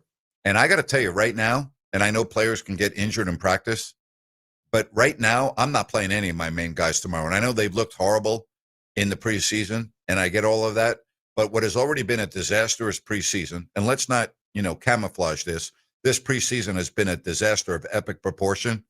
If you were to have one of your other frontline players, and by frontline, I don't necessarily mean on the forward line. I'm talking about anywhere. I mean, I don't know what the word above disaster would be, but that's what it would be getting ready to go into Phoenix next week. So you're only playing the young guys? Yep, I'm only playing the young guys. I'm just making it a scrimmage tomorrow. That's what I'm doing. I'm not playing Zach LaVine. I'm not playing DeMar DeRozan. I'm not playing Malik Monk. I'm not even playing Dennis Schroeder. As bad as he's been, he's a veteran. He'll figure it out. I'm not playing any of these guys tomorrow. I'm playing Max Reynaud. I'm playing Nick Clifford. I'm playing Jones. I'm playing Cardwell. I'm playing all of these young players. I'm getting them on the floor, and I'm going to just go play and have fun. Can you even afford to play Isaac Jones? Well, I mean, you got to play somebody. You can't go out there and play 4-on-5. Well, you could play Daquan Clouden and Dylan Cardwell. All right, well then play them then. I mean, I don't think Isaac Jones is in the category of the other players that I just mentioned, but you make a good point. Assuming that Sabonis won't play next week, and again, this is only an assumption. It's not based on any facts, and you don't have Keegan Murray. You're probably right. You probably can't afford to lose him. So let's say Doug goes the other way. Are you going to start Dario again? Yeah. Yep. He's expendable. I mean, or start Doug McDermott. Play him. Doug did get some time last night.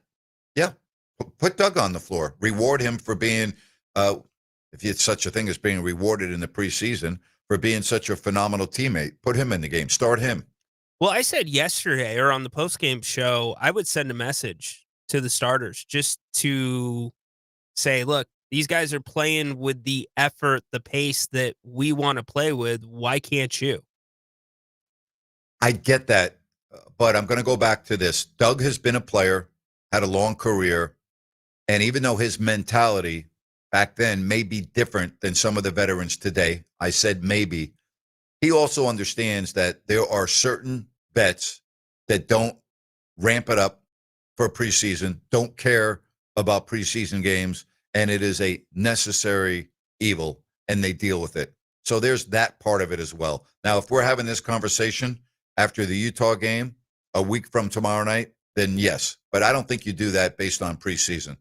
Fair enough. We also asked Malik I asked him, what's the message right now to the young guys and the vets? He's well known for being a vocal leader both on the court and off the court. Here is what Malik said. It's preseason. It's still preseason. We still got a lot of work to do. Don't hang your head. And yeah, that's really it. Just keep working. Spot on.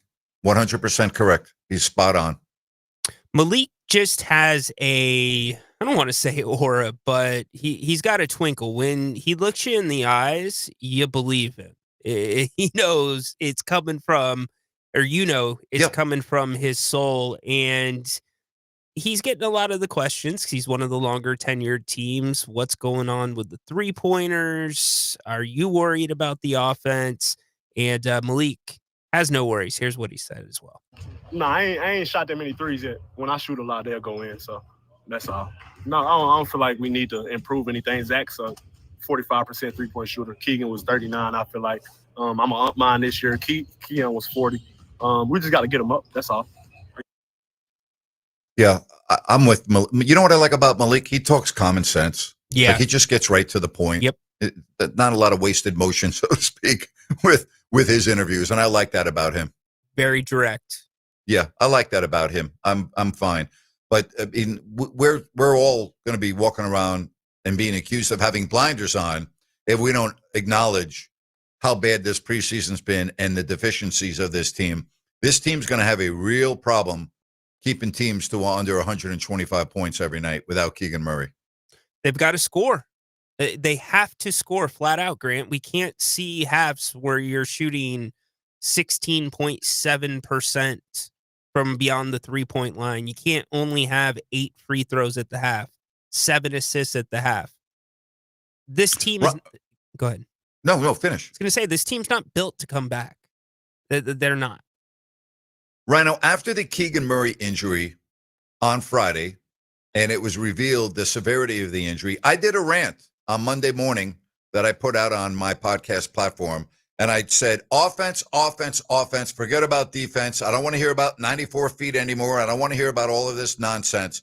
You need to just think of offense, offense, offense. And Doug Christie has to adapt, and he has to go offense, offense, offense. Because the only chance that the Kings have of winning right now is with Malik Monk, Zach LaVine, and DeMar DeRozan in particular, assuming that Sabonis is not going to be on the floor next week. And again, saying that for sake of conversation here to back up my point. The only way the Sacramento Kings are going to win, even in Phoenix on Wednesday night, is by making an abundance of threes, and that means offense. That's it. That is the only way. And they need to hope that Devin Booker and company don't make their threes. That's how they're going to win the game.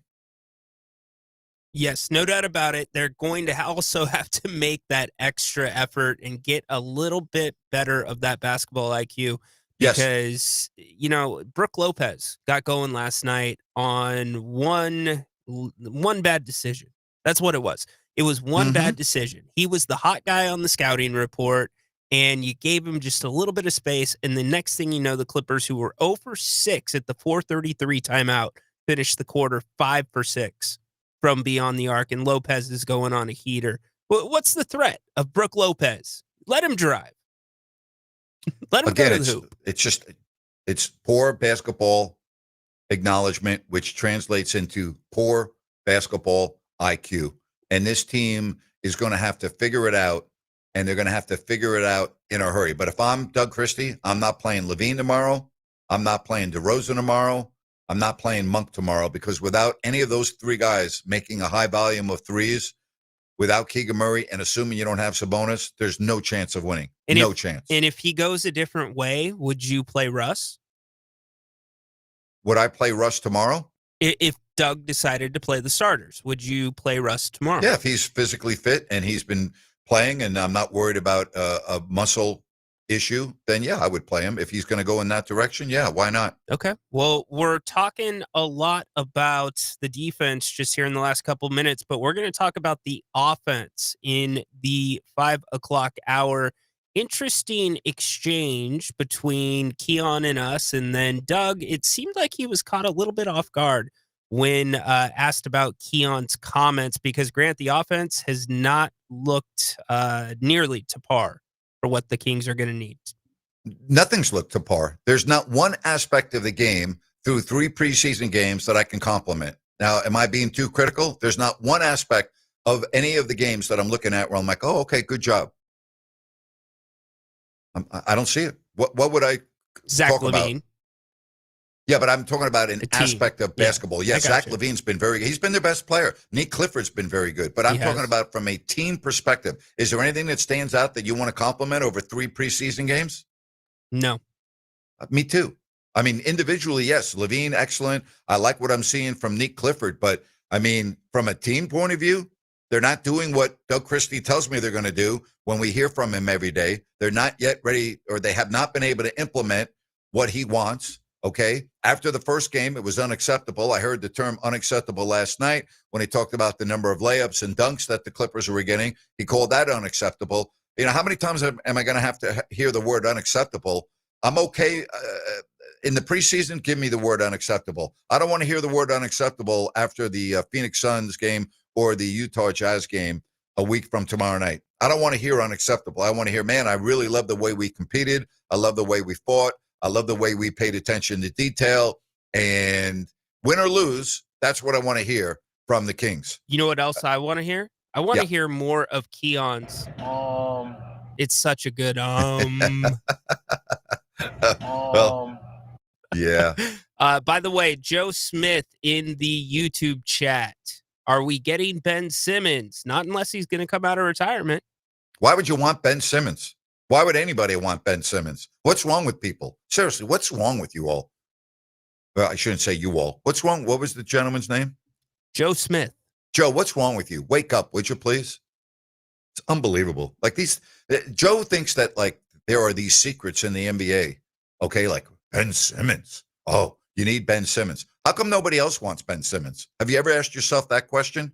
I mean, use some common sense here, would you please? Use some common sense. I've got Grant's Rant coming up in a couple of moments. Dodgers and Brewers are tied at 1. It's obviously pretty much a must-win game for Milwaukee. And we've got Thursday Night Football with Pittsburgh and Cincinnati. No Trey Hendrickson on defense for Cincinnati. One thing about Mike Tomlin, he has not done well on Thursday nights. He has not done well at Cincinnati. It's going to be an interesting game tonight. Again, the shorthanded Bengals, Joe Flacco, a quarterback, no Hendrickson on defense. Short week, that's what happens. I hate these divisional games on Thursdays. Absolutely hate them. And that's what now has become fashionable in the NFL with their Thursday schedule. I don't like it, and I wish they would stop doing divisional games on Thursday. It's not necessary. They're too important. And even though we can write off the Bengals for this year, it's still, I don't want to see divisional games on a Thursday. We've got more sound from Kings practice in hour number 3. And, of course, Grant's Rant when we come back after the break. Your phone calls always welcome, unless it's about Ben Simmons. 916-779-0929.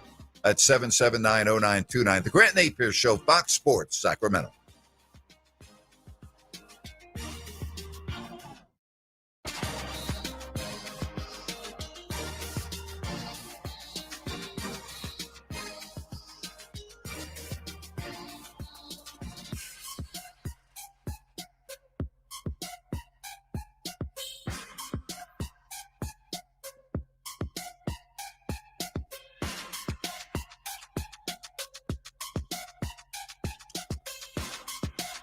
Fox Sports traffic as we take another look at the roadways. We're still dealing with some earlier problems. US 50 eastbound at Harbor Boulevard and then US 50 eastbound at Jefferson Boulevard. Definitely give yourself a couple of extra minutes to work your way through both those problems. Cap City Freeway eastbound, westbound in between Marconi Avenue and Exposition Boulevard. Extremely heavy with normal rush hour delays. Also along with I-5 northbound, southbound in between Del Paso Road and US 50. With twice an hour traffic, I'm Andy Bass for Fox Sports Sacramento. The statewide special election is November 4th. All voters will receive a ballot in the mail and have several options to return their ballot conveniently, including a postage-paid envelope. You can also vote in person at any vote center and have access to your ballot in an accessible format, as well as receive assistance in multiple languages. Be sure to vote early and avoid the lines. Learn more at elections.saccounty.gov or call toll-free 1-800-762-8019. Tired of the same old routine? Need a place where the beer flows and the good times roll? Then head to Fieldhouse American Sports Pub, 1833 Fulton Avenue. Family owned and operated, so you know you'll feel right at home. Catch all your favorite games on 18 big screens while enjoying amazing food. And with 28 beers on tap, you're sure to find something you love. And don't miss everyday happy hour from 3 to 7 and again from 10 till close. Looking for more than just the game? Trivia Tuesday starts at 7 p.m. And there's Mario Kart and bingo nights for even more fun, too. There's always a blast happening at Fieldhouse. Whether you're looking for a place to watch the game, grab a bite with the family, or just unwind with friends, Fieldhouse is the place to be. Fieldhouse American Sports Pub, 1833 Fulton Avenue. Bring it to the house.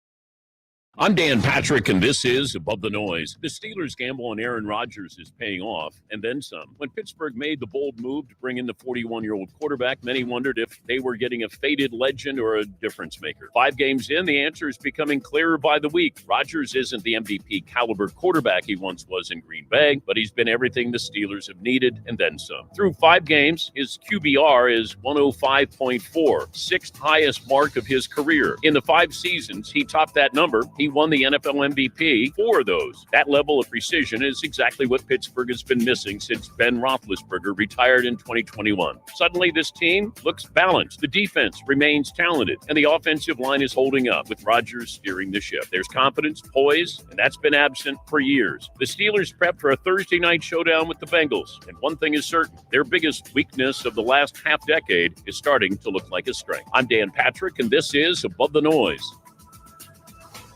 High-quality meat, unbeatable freshness, and a family-style commitment to care. That's the Heartland difference. Heartland Steak Co. is your go-to source for premium Midwest meats, delivered straight to your door. Whether you're hosting a backyard barbecue, planning weeknight dinners, or giving someone the gift of Midwest flavor, Heartland Steak Co. is perfect for any occasion. Hand-cut and hand-picked from the Heartland, our premium selection includes USDA Prime and Choice beef, all-natural pork, chicken, and more. Save time and money with easy online ordering and expertly assembled specials, grill master packages, freezer-filled bundles, holiday gift boxes, all flash frozen for peak freshness. Go to heartlandsteakco.com, get 2 ribeyes with a purchase of $150 or more. Use code FOOTBALL25. Heartland Steak Co., your one-stop shop for straight-to-your-door Midwest meat. Taste the Heartland difference at heartlandsteakco.com. Again, use code FOOTBALL25 to get 2 ribeyes with a purchase of $150 or more.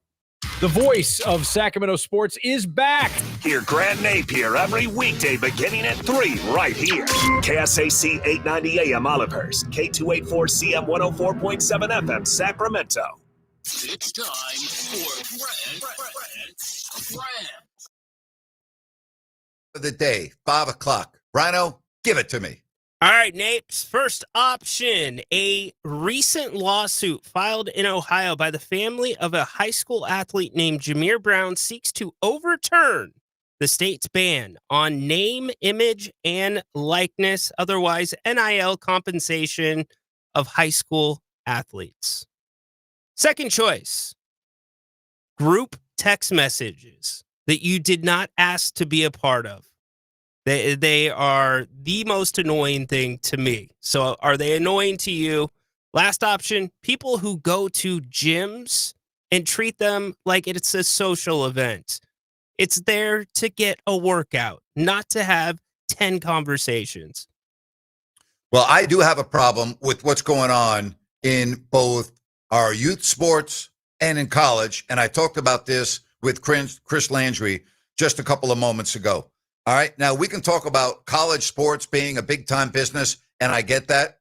But, do you really need to pay the head coach of Indiana nearly $100 million on a lengthy deal? Do you really need to give Jimbo Fisher, the head coach of Texas A&M, a deal that goes on and on and on, where he now gets kicked out of the door, and on the way out, they hand him a check for $75 million or whatever the case may be? Do I really need James Franklin, the head coach of Penn State, to get a walkout of $50 million? Do I really need to have my kids that I'm watching on my high school fields, all right, with name, image, and likeness, getting millions of dollars before they even walk off their high school campus? What is going on as a society? Seriously, at what point do we think, you know what? I'm a president of a college or a university. And yeah, I think it's a really good idea to pay my football coach 100 times more than my top professor and what they're making in my school that is there really for academic purposes. Yeah, let's do that. That's great. I don't know where we're going with name, image, and likeness. I don't know where we're going on the high school level. Are we going to start getting to a point where your sons or daughters, grandsons or granddaughters are going to be approached when they're in 6th grade, getting ready to leave grade school and walk into middle school, and they're going to sign a deal that gives them financial freedom for the rest of their adult life when they're 12 years old? I mean, is that where we're heading? Seriously, where's this all going? Because what's going on right now, 10 years ago, we thought this would be an impossibility, right? Look at the transfer portal. Look at what's going on in college sports. Look at the buyouts that the coaches are getting and continue to get. Look at the contracts that they continue to get. I mean, we're talking about Indiana football here.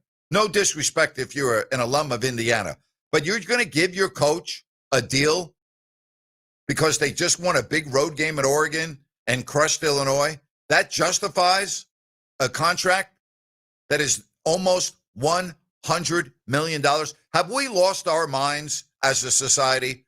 Seriously, have we lost our freaking minds? How about paying our law enforcement? How about paying our nurses? How about paying our firefighters? Like, what is going on in this world? We're paying a football coach. We're giving that football coach, if we fire them, $75 million to walk out the door. I don't want James Franklin to be the head coach of Penn State anymore. Thank you very much. Oh, by the way, here's your $50 million. Like, what's wrong with us? Seriously, as a country, what is going on here? And you can say, well, Napes, you know, college is a big-time business. It's a multi-billion dollar. Okay, fine. What about high school? Really? Name, image, and likeness in high school? And it's going on all over the country. Our 17 and 18-year-old sons and daughters are walking out of high school with millions of dollars. Like, what's wrong with us? Seriously, what is going on? I don't like it. I will not like it. And I'm not changing my mind on this. I don't like it. And that's my rant for today. Can I add a footnote to this, Rhino? Absolutely. I don't like it unless it's my son that's getting the millions of dollars, okay? Yeah. Come on, son. Thanks for dinner, son. Oh, my gosh. It drives me freaking crazy. All right. Let's get back to Kings practice. What else do you have for us? Yeah, we have the master of the Keon Ellis. He was asked today about the offense and how it's going, how it can get better, it being a quote-unquote, we've talked about this, new offense, right, Grant? Yes, new offense. We've heard that throughout camp. Here's what Keon Ellis had to say. Yeah, well, we are running a different offense. So, I mean, we're still trying to work it out. It is I won't say completely different offense, but majority of the things are different, you know, the plays. But yeah, we're still trying to iron it all out. But you know, preseason's for, so yeah. Well, you know what's going to be nice about next Wednesday? You can't make the excuse that it's preseason anymore. And let's hope that we see a completely different Kings team than we've seen in the first 3 preseason games. And we'll hear from, I agree with you, we'll hear from Doug Christie later in this hour that goes along those lines. But of course, I have been waiting to load this question up for a minute about the offense. So Doug always talks about wanting to teach you how to play instead of teaching you a play. So I asked Keon, is it structured? Are you running plays? I think that is our new offense. And, you know, he's just whatever we're running, like, you know, the first action, if we can get it, cool. If not, then that's when, you know, your basketball players, you have to go out there and, you know, create and you know who should be in what positions and what we should be running. So if like it's a guy like me and Zach going into a play, probably let him go downhill and me be the one kind of spotting up, ready to shoot. Just things like that, knowing who's on the floor and what you're trying to get to and not spaces, spots that guy should be in. So what did you take from that? I took from that they're looking for certain looks. They're not running a full set play. They might run a pick and roll. They might do a swing to the side, try to look down low. If it's not there, then it's up to them to create and get into the right spots. And that completely explains a lot of what we've seen with the stagnation of this offense this preseason. So why would I think that it's going to change quickly, especially now without Keegan Murray and maybe Sabonis and now adding a Russell Westbrook? Why would I think that all of a sudden when the games start for real on Wednesday night when the Kings are in Phoenix that all of a sudden you're going to snap your fingers and everything's going to be fine. Well, that's the point that I'm trying to make. It takes special teams to be able to go out and play the way that Doug Christie makes it sound. I want to teach you how to play to where we're just freestyling. We're going off each other. We know each other's spots. We know the reads. I know what you're going to do. If I do this, I'm with my head. That is not easy. That is a chemistry that can't be taught. That's a chemistry that the Kings arguably started in 2000, 2001, 2002, which opened up the possibility for the Warriors. I think it opened up their eyes. You can't force that on a team. And I guess what I'm saying, Grant, is this team needs to be running plays. It's their best shot. The Sacramento Hindenburgs. That's what we're dealing with. That's what I think this season is going to be a disaster. I hate to say it. I don't want to be so negative. People, you're too negative. Well, there's nothing that's going on other than Nick Clifford. And I really mean that. And I'm not even going to put Zach LaVine in this equation because he's not part of the future. I'm talking about the real future. Like Nick Clifford is a reason that gets me excited if I'm looking at the future of this team. But there's not much more. And there is more, but there's not a lot. And at least for this year, in 25, 26, like here's the question I have for anyone. And whether it's the text line or you want to call the show at 916-779-0929. Is anyone really looking forward to this season? And I mean that in all sincerity. Like, are you really looking forward to this season? Because unless I'm just like out in left field and I'm totally unaware of what I'm watching, I don't see a lot of hope for this team. I just don't for this year. I don't see it. It's not there. I hope I'm wrong, and I'll be more than happy to come on the air and admit that I'm wrong, but I don't see it. I don't see any hope at all for this year. Do you think the Hindenburg saw what was coming? No, the Hindenburg did not have any idea what was coming. One of the most tragic incidents during that era of the United States and the Hindenburg disaster. Absolutely not. If you look at the video, you can see that everything was completely normal, and then it wasn't normal. And, you know, when the Kings started training camp, everything looked pretty normal to me. There was optimism.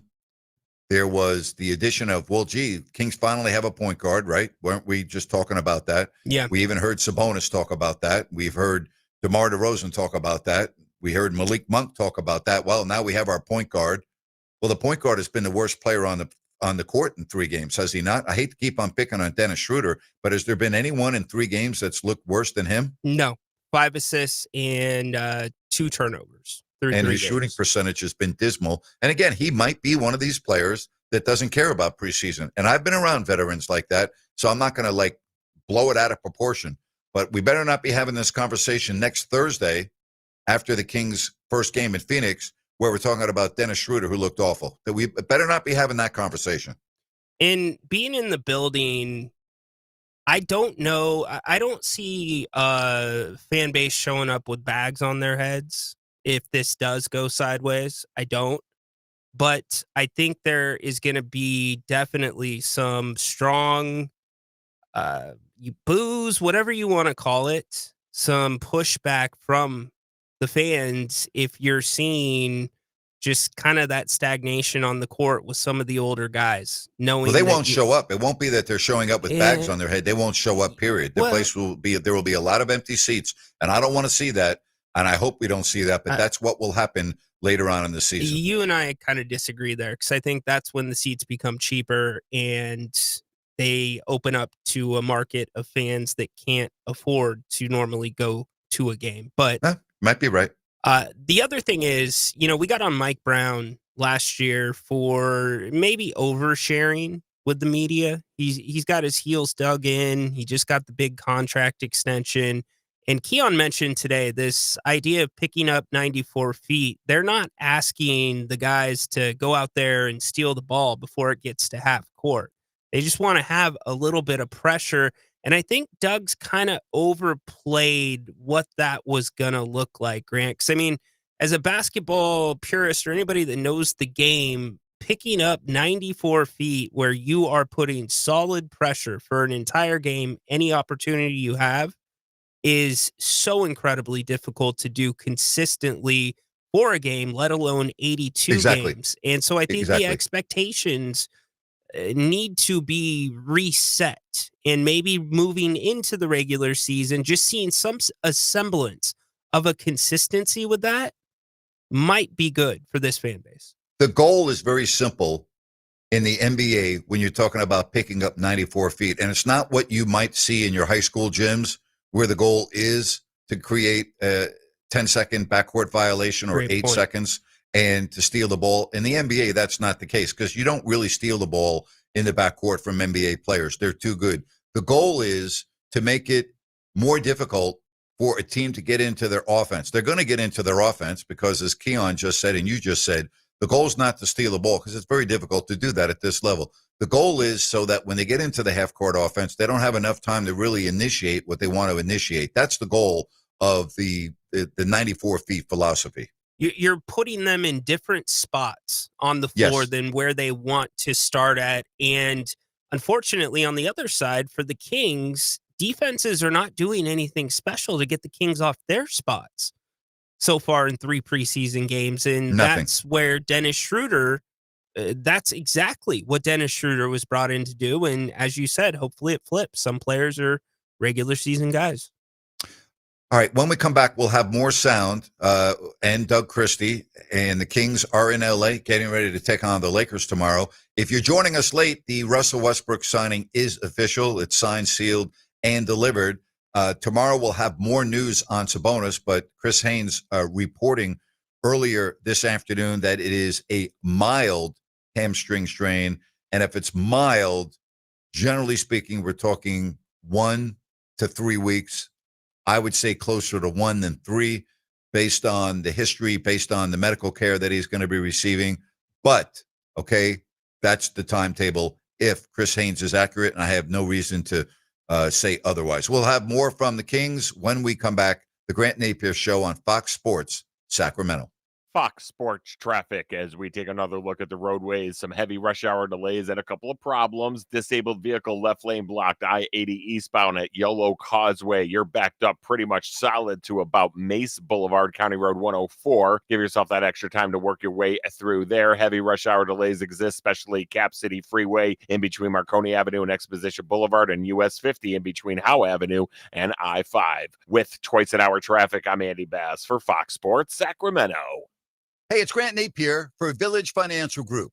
I have known broker-owner Spencer Grimmenstein for 25 years, ever since he began his family-owned business. Whether it's a home equity line of credit or buying or selling a home, Spencer is a very creative financing specialist with access to private money. Check out Village Financial Group at vfgloans.com or call Spencer at 916-805-4868. Be sure and call for the investor special. And if you go to their website, vfgloans.com, you can find over 9,000 properties available for purchase. Folks, Spencer is awesome. Trust me. Again, I've known the guys since 2000. It makes sense to call Spence at 916-805-4868. Village Financial Group, looking out for your best interest. Call 916-805-4868. 4868. Looking for the perfect spot to watch the game and enjoy amazing food and drinks? Look no further than Fieldhouse American Sports Pub. Family owned and operated, Fieldhouse is passionate about creating a fun, welcoming atmosphere for everyone. Spice things up on Tuesdays with Taco Tuesday. Buy any order of our delicious tacos and get a refreshing margarita for just $6. On Wednesday, Fieldhouse features incredible drink specials. Enjoy $5 well drinks and ice cold pints all day long. Fieldhouse was voted the #1 sports bar in Sacramento. Tons of TVs, a mouth-watering menu, and daily specials. It's the perfect sports bar to catch all the action. Visit us today at 1833 Fulton Avenue. Fieldhouse American Sports Pub, where the food is fantastic, the drinks are flowing, and the good times never stop. Fieldhouse, bring it to the house.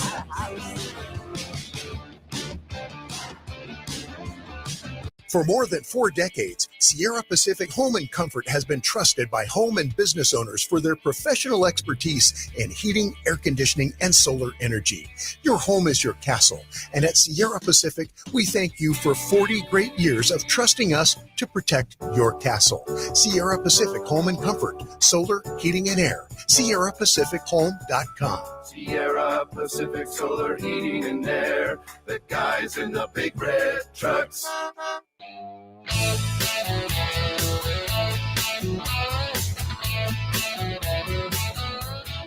If you want to get in on the program, 916-779-0929. That's the number to both call and text. We'll have more from King's Training Camp, but I want to get to a call or two first. Then we say hello to Lynn. Hello, Lynn. Welcome to the show. Hey, Grant, can I change it up for a second? Yep, go right ahead. So this week we got F1 coming to America, to Austin. So I know you'll probably be watching it somewhere between all the other sports. Yes, I will be. 6 races left and 3 sprints race. And we already know McLaren won the championship, and Oscar is up by 22 points. And then Lando is second, and then Max is 41 behind.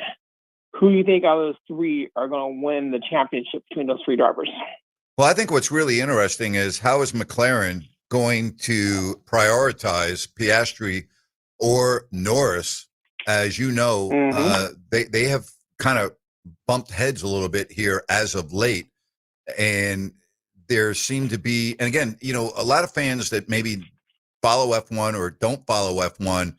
Yeah, it's great to win the, you know, Constructors Championship, which is huge, but Norris doesn't want anything other than to win the Drivers' Championship, and so is same with Oscar. And so what you have to be careful here, because a lot of times they qualify 1 and 2 or 1 and 3 or 2 and 3, is that and they're usually smart. Max is right around them.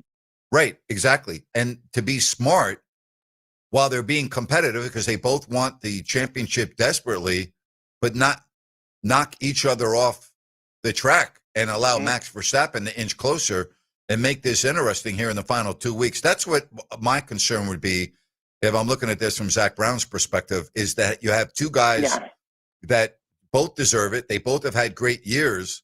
But what happens when they're side by side with, you know, 5 laps left? And are they going to race smart, or are they going to race carelessly? See, that's my biggest issue with 6 weeks left. What do you think? I think that's going to be the big issue between it, because there's been a lot of weird stuff happening with those 2 guys where they asking them to change positions and stuff like that. So if you look at it with the 22 points, the first and second, first pace 25, second pace 18 points. So there's 7 points between that. So it's about 3 races between first and second. And there is 3 sprints in there, and there's a sprint race this week too. So there's another 8 bonus points up for the win there. So it's going to be very interesting to really see. I know with IndyCar, you know, Penske is still one of the power teams, and same with Chip Ganassi. He tells his drivers, you guys can race as hard as you guys want with each other, but don't take each other out.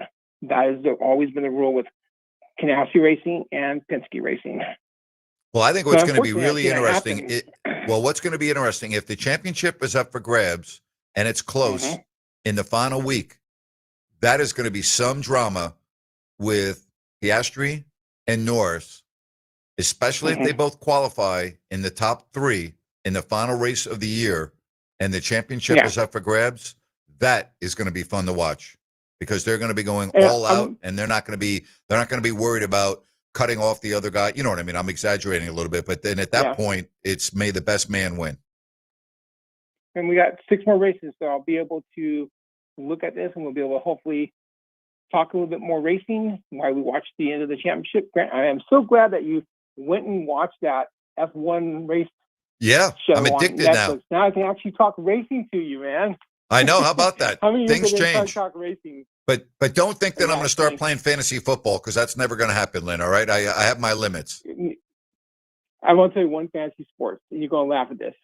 Back when the Spurs were in the heyday, you know how big a Spurs fan I am. Yeah. I took all basically Spurs for 5 years. I won the fantasy football team by taking the big 3, basketball, a couple of other players. And these guys were all mad at me because I wouldn't trade any of the players. I would roll my Spurs lineup and beat everybody. I had somebody was trying to trade me Kobe and LeBron James for Duncan and like Ginobili. I wouldn't do it. And then after that, they said, "Oh, we got to kick this guy out." They're tired of losing to me. It was pretty funny. That's my fantasy sports. Like you guys take all the players I like. See ya. Love it. Take care, buddy. Bye-bye. See ya, All right. Sorry about that. Let me get that off there. There we go. Hit the wrong button. Pittsburgh is on the board. Opening kickoff. Go down the field and score. All right. So, Rhino, let's get back to the Kings. You were out there this afternoon. We've heard from Malik Monk. We've heard from Keon Ellis. What else do you have for us? Yeah, Doug Christie asked about anything that popped off of the film after reviewing it last night and this morning. You know, it's these are stepping stones to where we need to go. I mean, it's good to get positive things on film. It's good to get things that don't work out on film as well. It's like if it was easy, everybody would do it, and they would do it at a really high clip. So for us, it's understanding, different principles, the things that we want to do offensively and defensively, what we're willing to give up on the defensive end. Like, these are little things that it takes time to understand, and we just had a good practice, drill some things, and continuing down the road to where we want to be. It's going in. It was a little bit of a different day. Once we got let in, the team was doing their full court free throw drill where if you miss, you got to run. And some guys got some extra work in, but Doug and some of the coaches weren't hanging around as long. And Doug actually went into the back for a while, and we were waiting for him. After the two players, Malik and Keon, spoke to us, and Doug today, more quiet, more subdued than normal, not as energetic. Could have just been a long night, but of note. You know why? Because he knows that Sabonis isn't going to be ready to play next week. That's why. That would deject me too without Keegan Murray. And I really mean that. Doug's a very upbeat person. I've been around Doug very, very closely for a number of years. I know his moods. I know he's very upbeat. He's very rarely down. Yeah. I mean, in all the times that I've been doing a telecast and traveling on the road with Doug, doing a radio show where we sit in the studio every day for 4 hours. I mean, I've been around Doug a lot, and I don't mean to brag, but unless his wife is listening right now, nobody knows Doug Christie like I know him. And it is very rare to have Doug's demeanor sound the way it just did. That is very rare for him. Yeah, and he was professional as always and nice. You could just tell it was a little bit more subdued for sure. And that ended up leading into another question about Keon, who earlier said the offense is very different from last year. It seemed to catch Doug a little off guard. I mean, he's still getting to the corners. His ability to shoot the basketball, you gotta make shots. Being a backup point guard sometimes, and there's a finding of a rhythm there. For me, it's not really offensively for Keon. It's more about the defensive side of the ball, just making sure that we feel you're impactful, and getting stops on the defensive end. That's most important for him. Interesting. I'm not sure that coach appreciated my question. I may have been able to word it better, but I said, Coach, only 7 assists in the first half. Was there anything on the film besides not making baskets that jumped out to you while watching the offense? Here was his answer. If you look at shot profile, I mean, we were in the 90 percentile, of in the NBA overall, if you look at it that way. So when you say that, like, the ability to make shots dictates a lot of things. So if, I think it was, I can't think of the number right off the top of my head, but it was like 11%. So normally we would make a certain amount of shots. Therefore, that probably puts those assists at like 14 in the first half. So now it's a different conversation. So part of our league is about making and missing shots, because a lot of those shots that we missed were wide open. I'm right on with that. I think it's spot on. I mean, you can't get an assist if the player that you pass the ball to doesn't make the basket. I agree, but I acknowledged besides the missed shots. I was wondering if, guys not moving the ball, maybe not going into the right motion. That was my question. So nonetheless, not a big deal. He also had a lot of good things, as you have pointed out, and had good things to say about Nick Clifford. I think Nick's playing at a really high level. I think the defensive side of the ball, like offensively, you can see he has the ability to, play on all three levels. He makes the pocket pass, the skip pass. He reads the game really well. Defensively, he's still a little hoppy from time to time, but his effort and his willingness to compete and willingness to improve is high level. So he's asking questions. He's watching film. Like, sky's the limit for the things that kid can do. Love it. I mean, Nick Clifford's been a bright spot. There's no question about that. And let's hope that it can carry over to Wednesday when it starts for real against the Phoenix Suns. He's not afraid as a rookie. We saw him 2 games ago try to cock a dunk back.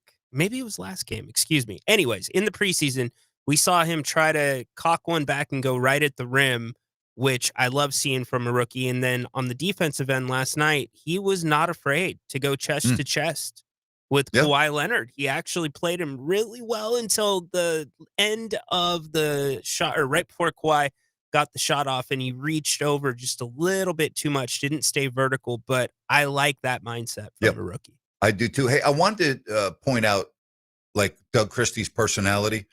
So, Jerry Reynolds very well. I've known Jerry for 37 years. All right. And Jerry very rarely is in a mood other than what you think of when I say Jerry Reynolds, right? He's just, yes. So the Kings had training camp over in Hawaii when Jerry was the coach. And I got there, I think, for the second day of practice. I missed the first day of practice. I flew commercially. And when I got to Hawaii, in Oahu, I've told this story before. I walk into the gym, and I am not exaggerating when I say this. Danny Ainge comes running up to me, like literally runs off the practice floor and comes running up to me when he sees me. And he says, Ralph can't run. He's talking about Ralph Sampson. The Kings had made a trade for Ralph Sampson. He goes, Ralph can't run. I go, what do you mean he can't run? He goes, he can't run. He can't even run up and down the court. And I'm like, oh my gosh. And then I'm looking at the side of the court. Jawan Oldham has got his foot in an ice bucket. This is what practice has only been going on for 20 minutes. Oh, no. Vinny Del Negro has got his foot in an ice bucket. And there was another player that also was unable to practice in day 2. And I'll never forget this.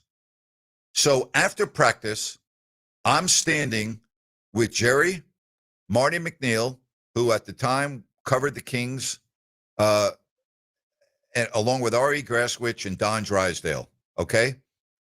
And we're talking to Jerry, and to this day, it is the most gloomy I have ever seen Jerry. He was not his usual self. He wasn't even going to contemplate making a joke. And the following night, in the preseason game against the Lakers, he had to start 3 CBA players, which is now the G League, but the CBA, against Magic, Kareem, Coop, Worthy, right? That was his lineup. And Jerry knew right then and there on the second day of training camp that he was going to have an impossible season.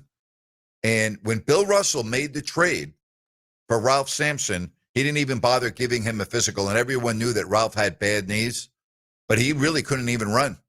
He really couldn't even run up and down the court. And I love Ralph, and getting to know Ralph he's great.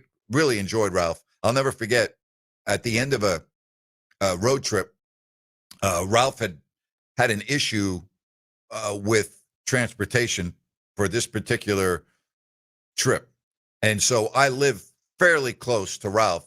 And he said, hey, man, is there any way you can give me a ride? I said, yeah, no problem. No, don't worry about it. I'll give you a ride when we land. And that was when I had my Toyota Supra. Oh, boy. And you should have seen a 7'4" guy, all right, trying to get into my, the seat had to be reclined all the way where he was almost lying down with his head against the back of the car. Like, I'll never forget Ralph trying to get into, especially with his bad knees. I'll never forget Ralph trying to get into my car. But I really like Ralph. But, you talk about, Doug did sound a little bit today. And Doug's not stupid. Doug sees what we see. And even though Doug is the eternal optimist, Doug's not stupid. All right. If you were going to have a private conversation with Doug, he would go, Napes, man, I don't know how I'm going to do this. Like, that's how, I'm just telling you, I know how he speaks. Yeah. I know how he thinks. He would go, Napes, I don't know how we're going to win, man. Like, Napes, how am I going to, how's this going to work without Keegan Murray and Domantas? He goes, like, man, I don't know how. He goes, I hope they don't expect me to win. I know how Doug thinks. I know how he talks. I'm just telling you, that's exactly what's going through his mind. Below not good. All right. All right. We'll come back. We'll wrap up this show. More talk on the Kings. Dodgers up 3-1 over the Brewers. The Steelers on top 7-0 in the first quarter against Cincinnati. Final segment straight ahead on Fox Sports Sacramento. Fox Porch Traffic. As we take one final look at the roadways, we're still dealing with quite a few issues. A disabled vehicle blocking the left lane at I-80 eastbound at Yolo Causeway. You still got stop-and-go traffic pretty much from Richards Boulevard out that scene. Heavy rush hour delays on I-5 southbound in between Del Paso Road and the 50 interchange. Still working that earlier accident at the I-80 interchange on the southbound side of I-5. Right lane remains blocked off, and you got stop-and-go traffic pretty much from Airport Boulevard. I'm Andy Bass for Fox Sports Sacramento. Homeowners, the 30% federal tax credit for solar and green energy ends December 31st. Let me say that again. The 30% federal tax credit for solar and green energy ends December 31st. If you've been procrastinating about your home's solar addition, stop. Call locally owned Gabrud Services and schedule your solar appointment today. Gabrud's is the recognized Northern California specialist for everything electrical, panel replacements, whole house fans, generators, and especially residential solar installation. Gabrud's experts do it all, and they do it right the first time. The 30% federal tax credit ends soon. Stop procrastinating. Call Gabrud's and schedule your appointment for solar now. Family owned and operated for 30 years. Visit Gabrud's.com. Gabrud's, G-U-B-R-U-D-S. Call the good dudes at Gabrud's, G-U-B-R-U-D-S, Gabrud's.com. Hi, it's Margot from Bennett's Restaurants. The holidays may feel far away, but the best dates are filling fast. At Bennett's, we make every celebration effortless. Host your holiday parties in our elegant private dining rooms, or let us bring the chef-crafted catering right into your home or office. From family dinners to company parties, our team delivers the flavors, service, and holiday magic your guests will remember. Secure your holiday celebration today with Bennett's at bennettsrestaurants.com. Hey, come on in. Guys. Hi, Jack. In our subdivision? Yeah, I saw your Suburban out front, so I thought I'd see how your kitchen and bath remodel was going. We're delayed. Oh, watch your step. Waiting on subs. Contractors? Yeah. Oh, so you didn't go with Kitchen Mart? No, why? Nothing. That's just why we went with Kitchen Mart. They don't use subs. No subs? No subs? Yeah, with the exception of something very specialized, Kitchen Mart does everything in-house so they can finish on time and on budget. So your cabinets, countertops, plumbing, drywall, electric, and your contractor pulled permits, right? That's the law. Was he supposed to? Well, you mean supposed to? What'd I say? Sub. Sub? Sub. Remodeling your kitchen or bath? 20,000 ecstatic customers agree. No subs means Kitchen Mart's in-house designers, craftsmen, and installers do it right and finish on time and on budget. Kitchen Mart, with 2 showrooms in Sacramento and Rockland. Call 362-7080 or go to kitchenmart.net for a free home appointment. Kitchen and bath, no one does it better than Kitchen Mart. The most trusted name in kitchen and bath remodeling since 1976. Downtown Ford of Sacramento is celebrating the fall by getting you equipped for a winter road trip. And if you're headed up 50 or 80 into those gorgeous Sierras, get there safely in a new or certified pre-owned 4x4 from Downtown Ford. Our lot on Howe Avenue is loaded with super clean pre-owned trucks and SUVs ready for the snow. F-150s, Rangers, Explorers, and the super hot Ford Maverick. And if there's a particular type of vehicle you've dreamed of owning someday, Downtown Ford probably has a used version of that same vehicle for a substantially lower price. Downtown Ford backs our pre-owned vehicles with an available 10-year, 100,000-mile extended service contract.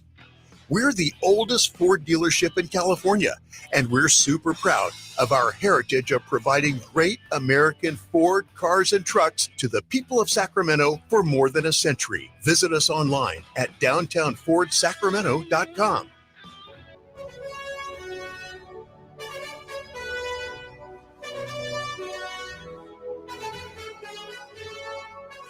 All right, final segment right here on Fox Sports Sacramento. Tomorrow, we've got a heavy-duty football show. We'll talk about tonight's Steelers-Bengals game.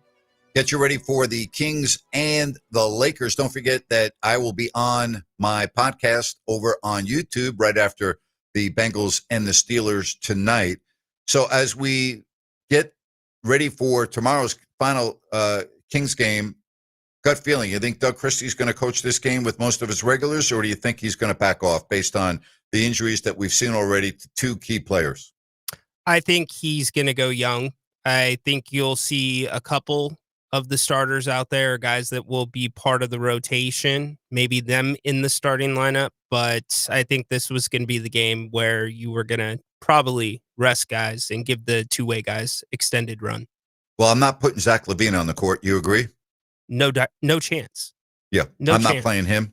I'm not playing DeMar DeRozan, even though now that I have Nate Clifford, but I'm not ready to start the season without DeMar DeRozan, Sabonis, and Murray. And again, I don't know about Sabonis. It's purely speculating on, if he does indeed have a mild hamstring strain, he's not playing on Wednesday against Phoenix. I'm pretty comfortable in saying that. And if he did, I would be concerned about making it worse, yes, nagging all season, etc. Yeah, this is not something that you can afford to have be an issue for the majority of the year. You are 100% correct. Absolutely. You can't have De'Aaron Fox's finger all over again this year. You can't. Boy. No. So they're going to have to be very careful with Sabonis. And I think the Kings will come out with a statement tomorrow and a press release as it pertains to Sabonis. Do you think there's any chance that Russell Westbrook's on the floor tomorrow? I don't. Personally, I think you give him a few days. You're going to have 3 days of practice. So the Kings play tomorrow. Saturday is Fan Fest. We have pretty much confirmed that Sunday is going to be a day off for them. And then Monday, you head into start of the season. Game 1 prep. I think you give him through the weekend. You let him get some shots up at Fan Fest, get some extra work in with the coaches here and there, and ramp him up in practice. What about you? I wouldn't play him. I already know that he knows how to play. I'm not worried about it. And I'm with you. Sunday's the day off. Monday and Tuesday, you begin your preparation in earnest for the start of the season. The team will fly out Tuesday afternoon. They'll have a shoot-around Wednesday against the Phoenix Suns. They're also down a starter, no Jalen Green, speaking of hamstrings. So you're taking on a team that you feel like you can win against. You have a game on Friday against Utah, against a team that you feel like you can win against. I'm less optimistic if you don't have Sabonis. Like, I think it's unlikely that you're going to win both those games without Keegan Murray and Domantas Sabonis. I mean, I know that those teams aren't projected to be very good, but it's not like they're chopped liver. I mean, they're still got very good NBA players. The last time I looked, Phoenix has some very, very good players, and it starts with Devin Booker, and they have Dylan Brooks, who's going to give you fits every time he steps onto the court. I mean, they're still not bad when you look at their lineup. I agree with you. Some publications have them winning mid-30s this season. I mean, they flipped the roster pretty good with Durant. I wonder what the home atmosphere is going to be like on Friday night.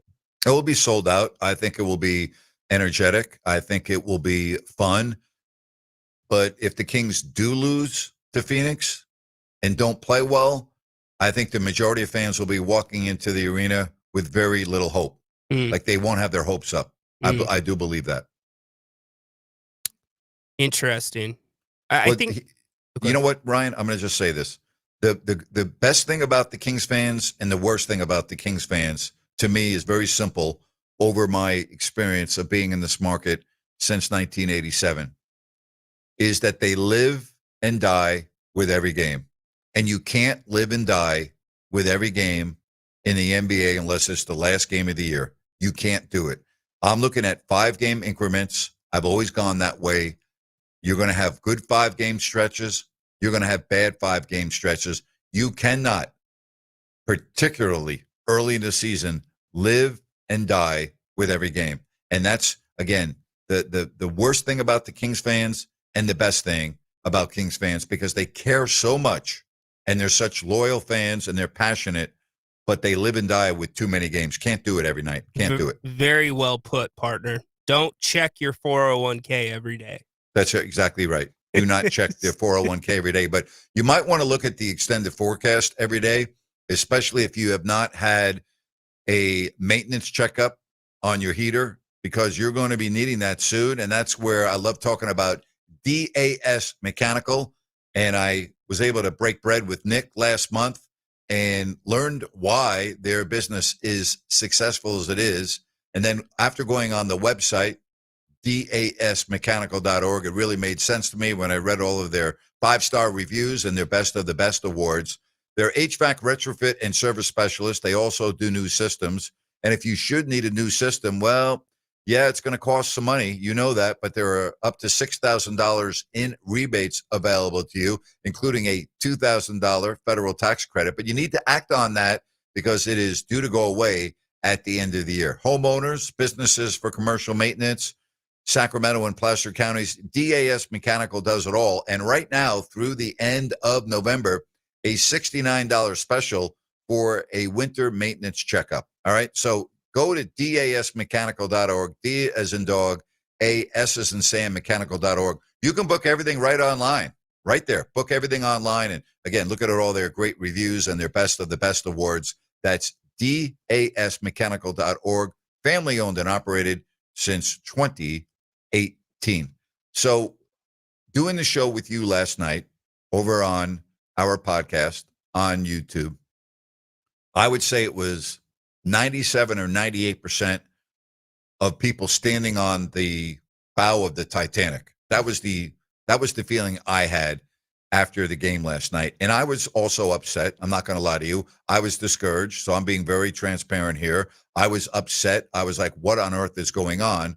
But the big picture is we really will start judging this team next Wednesday. And maybe we'll judge them even differently if they take the floor. Like, Rhino, are we supposed to kid ourselves that the Kings are going to be able to succeed without Keegan Murray and Domas Sabonis? I mean, we're kidding ourselves. I'm not saying they can't win a game, but if you look at the big picture with them out, like, come on, we got to be realistic about this. Grant, I know you've talked to people. I talked to somebody in the front office, and the concern before either of those guys got hurt was size.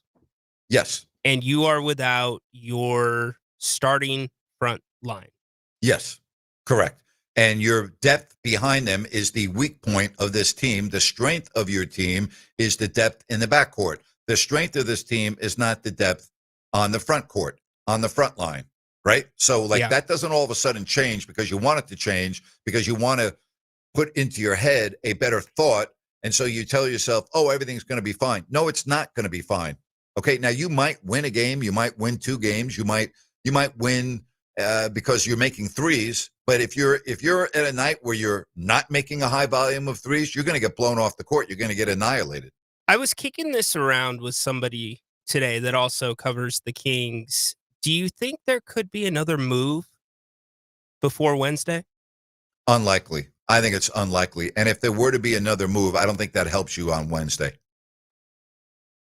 Why? And I don't think it helps you on Friday. I mean, when you talk about making a move, do we expect a player to just come in and step in and make their presence felt right away? Like, I think that's more unlikely than likely. So do I think, basically what you're asking me is, do I think that they will be able to take one of their surplus of guards to go and get a big, or a combination where you can go out and get another big? Is that what you're asking me? Possibly. Or, well, I'd have to look at the contracts. They just, we said yesterday that they extended or picked up the option on Devin Carter. I don't know. Go ahead. But here's the question you have to ask yourself, because I don't know the answer to this question.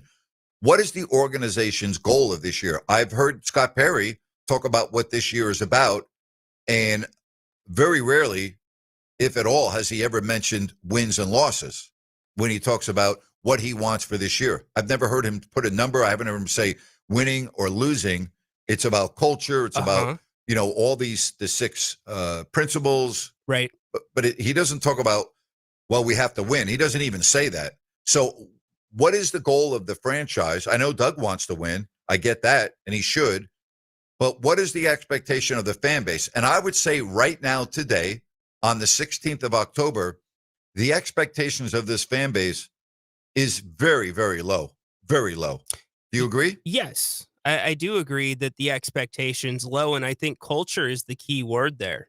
It's not a coincidence that you do have a decent young group, if we're looking at Keon Ellis, Keegan Murray, Devin Carter, etc., and they're surrounded by a Dennis Schroeder, now a Russell Westbrook. They've been surrounded by a DeMar DeRozan. How much can they get from those guys and build it into their own within the confines of the playing time that they're going to see in this group?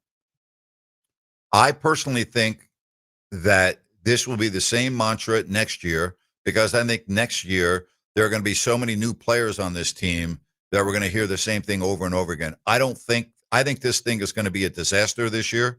And I think you're going to have the vets tell their agents, you've got to get me out of here.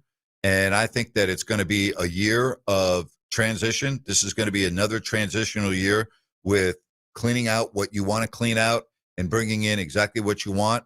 And that's where I think this year is. To me, this is a bridge year for Scott Perry and the organization. And I think that's the way he's looking at it. When you say vets, Zach LaVine can't ask out of his contract. I think we're targeting in mostly on DeMar.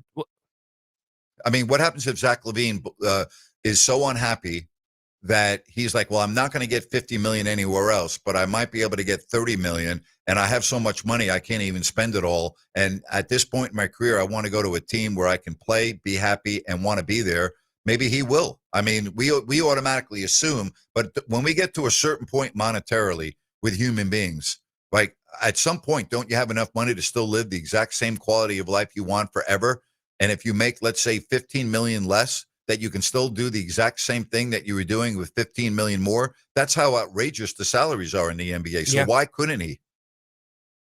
He very well could. And there's an argument to be made if that were to happen, that accelerates this rebuild for the Kings, because that's one of those contracts that's hanging over their heads per se. That's one of those players. And Zach has been tremendous. We've said that over the last week, this preseason. Tremendous.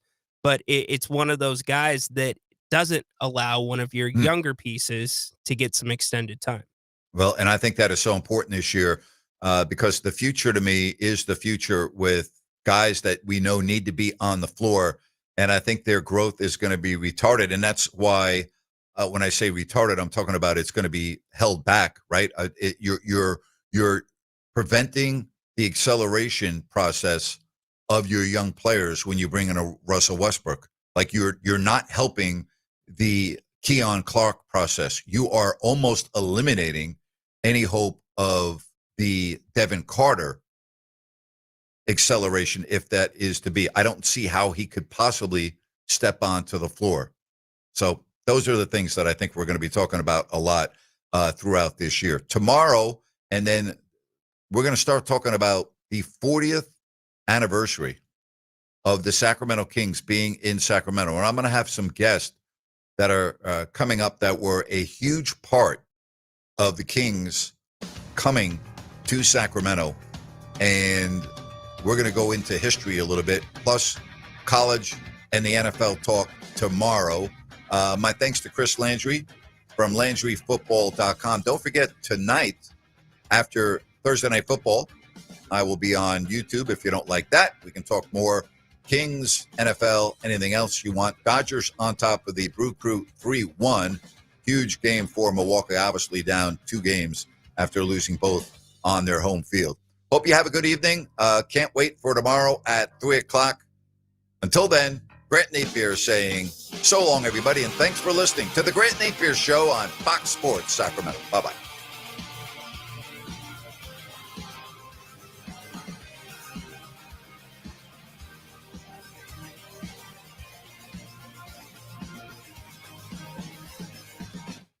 Hey, it's Grant Napear for Village Financial Group.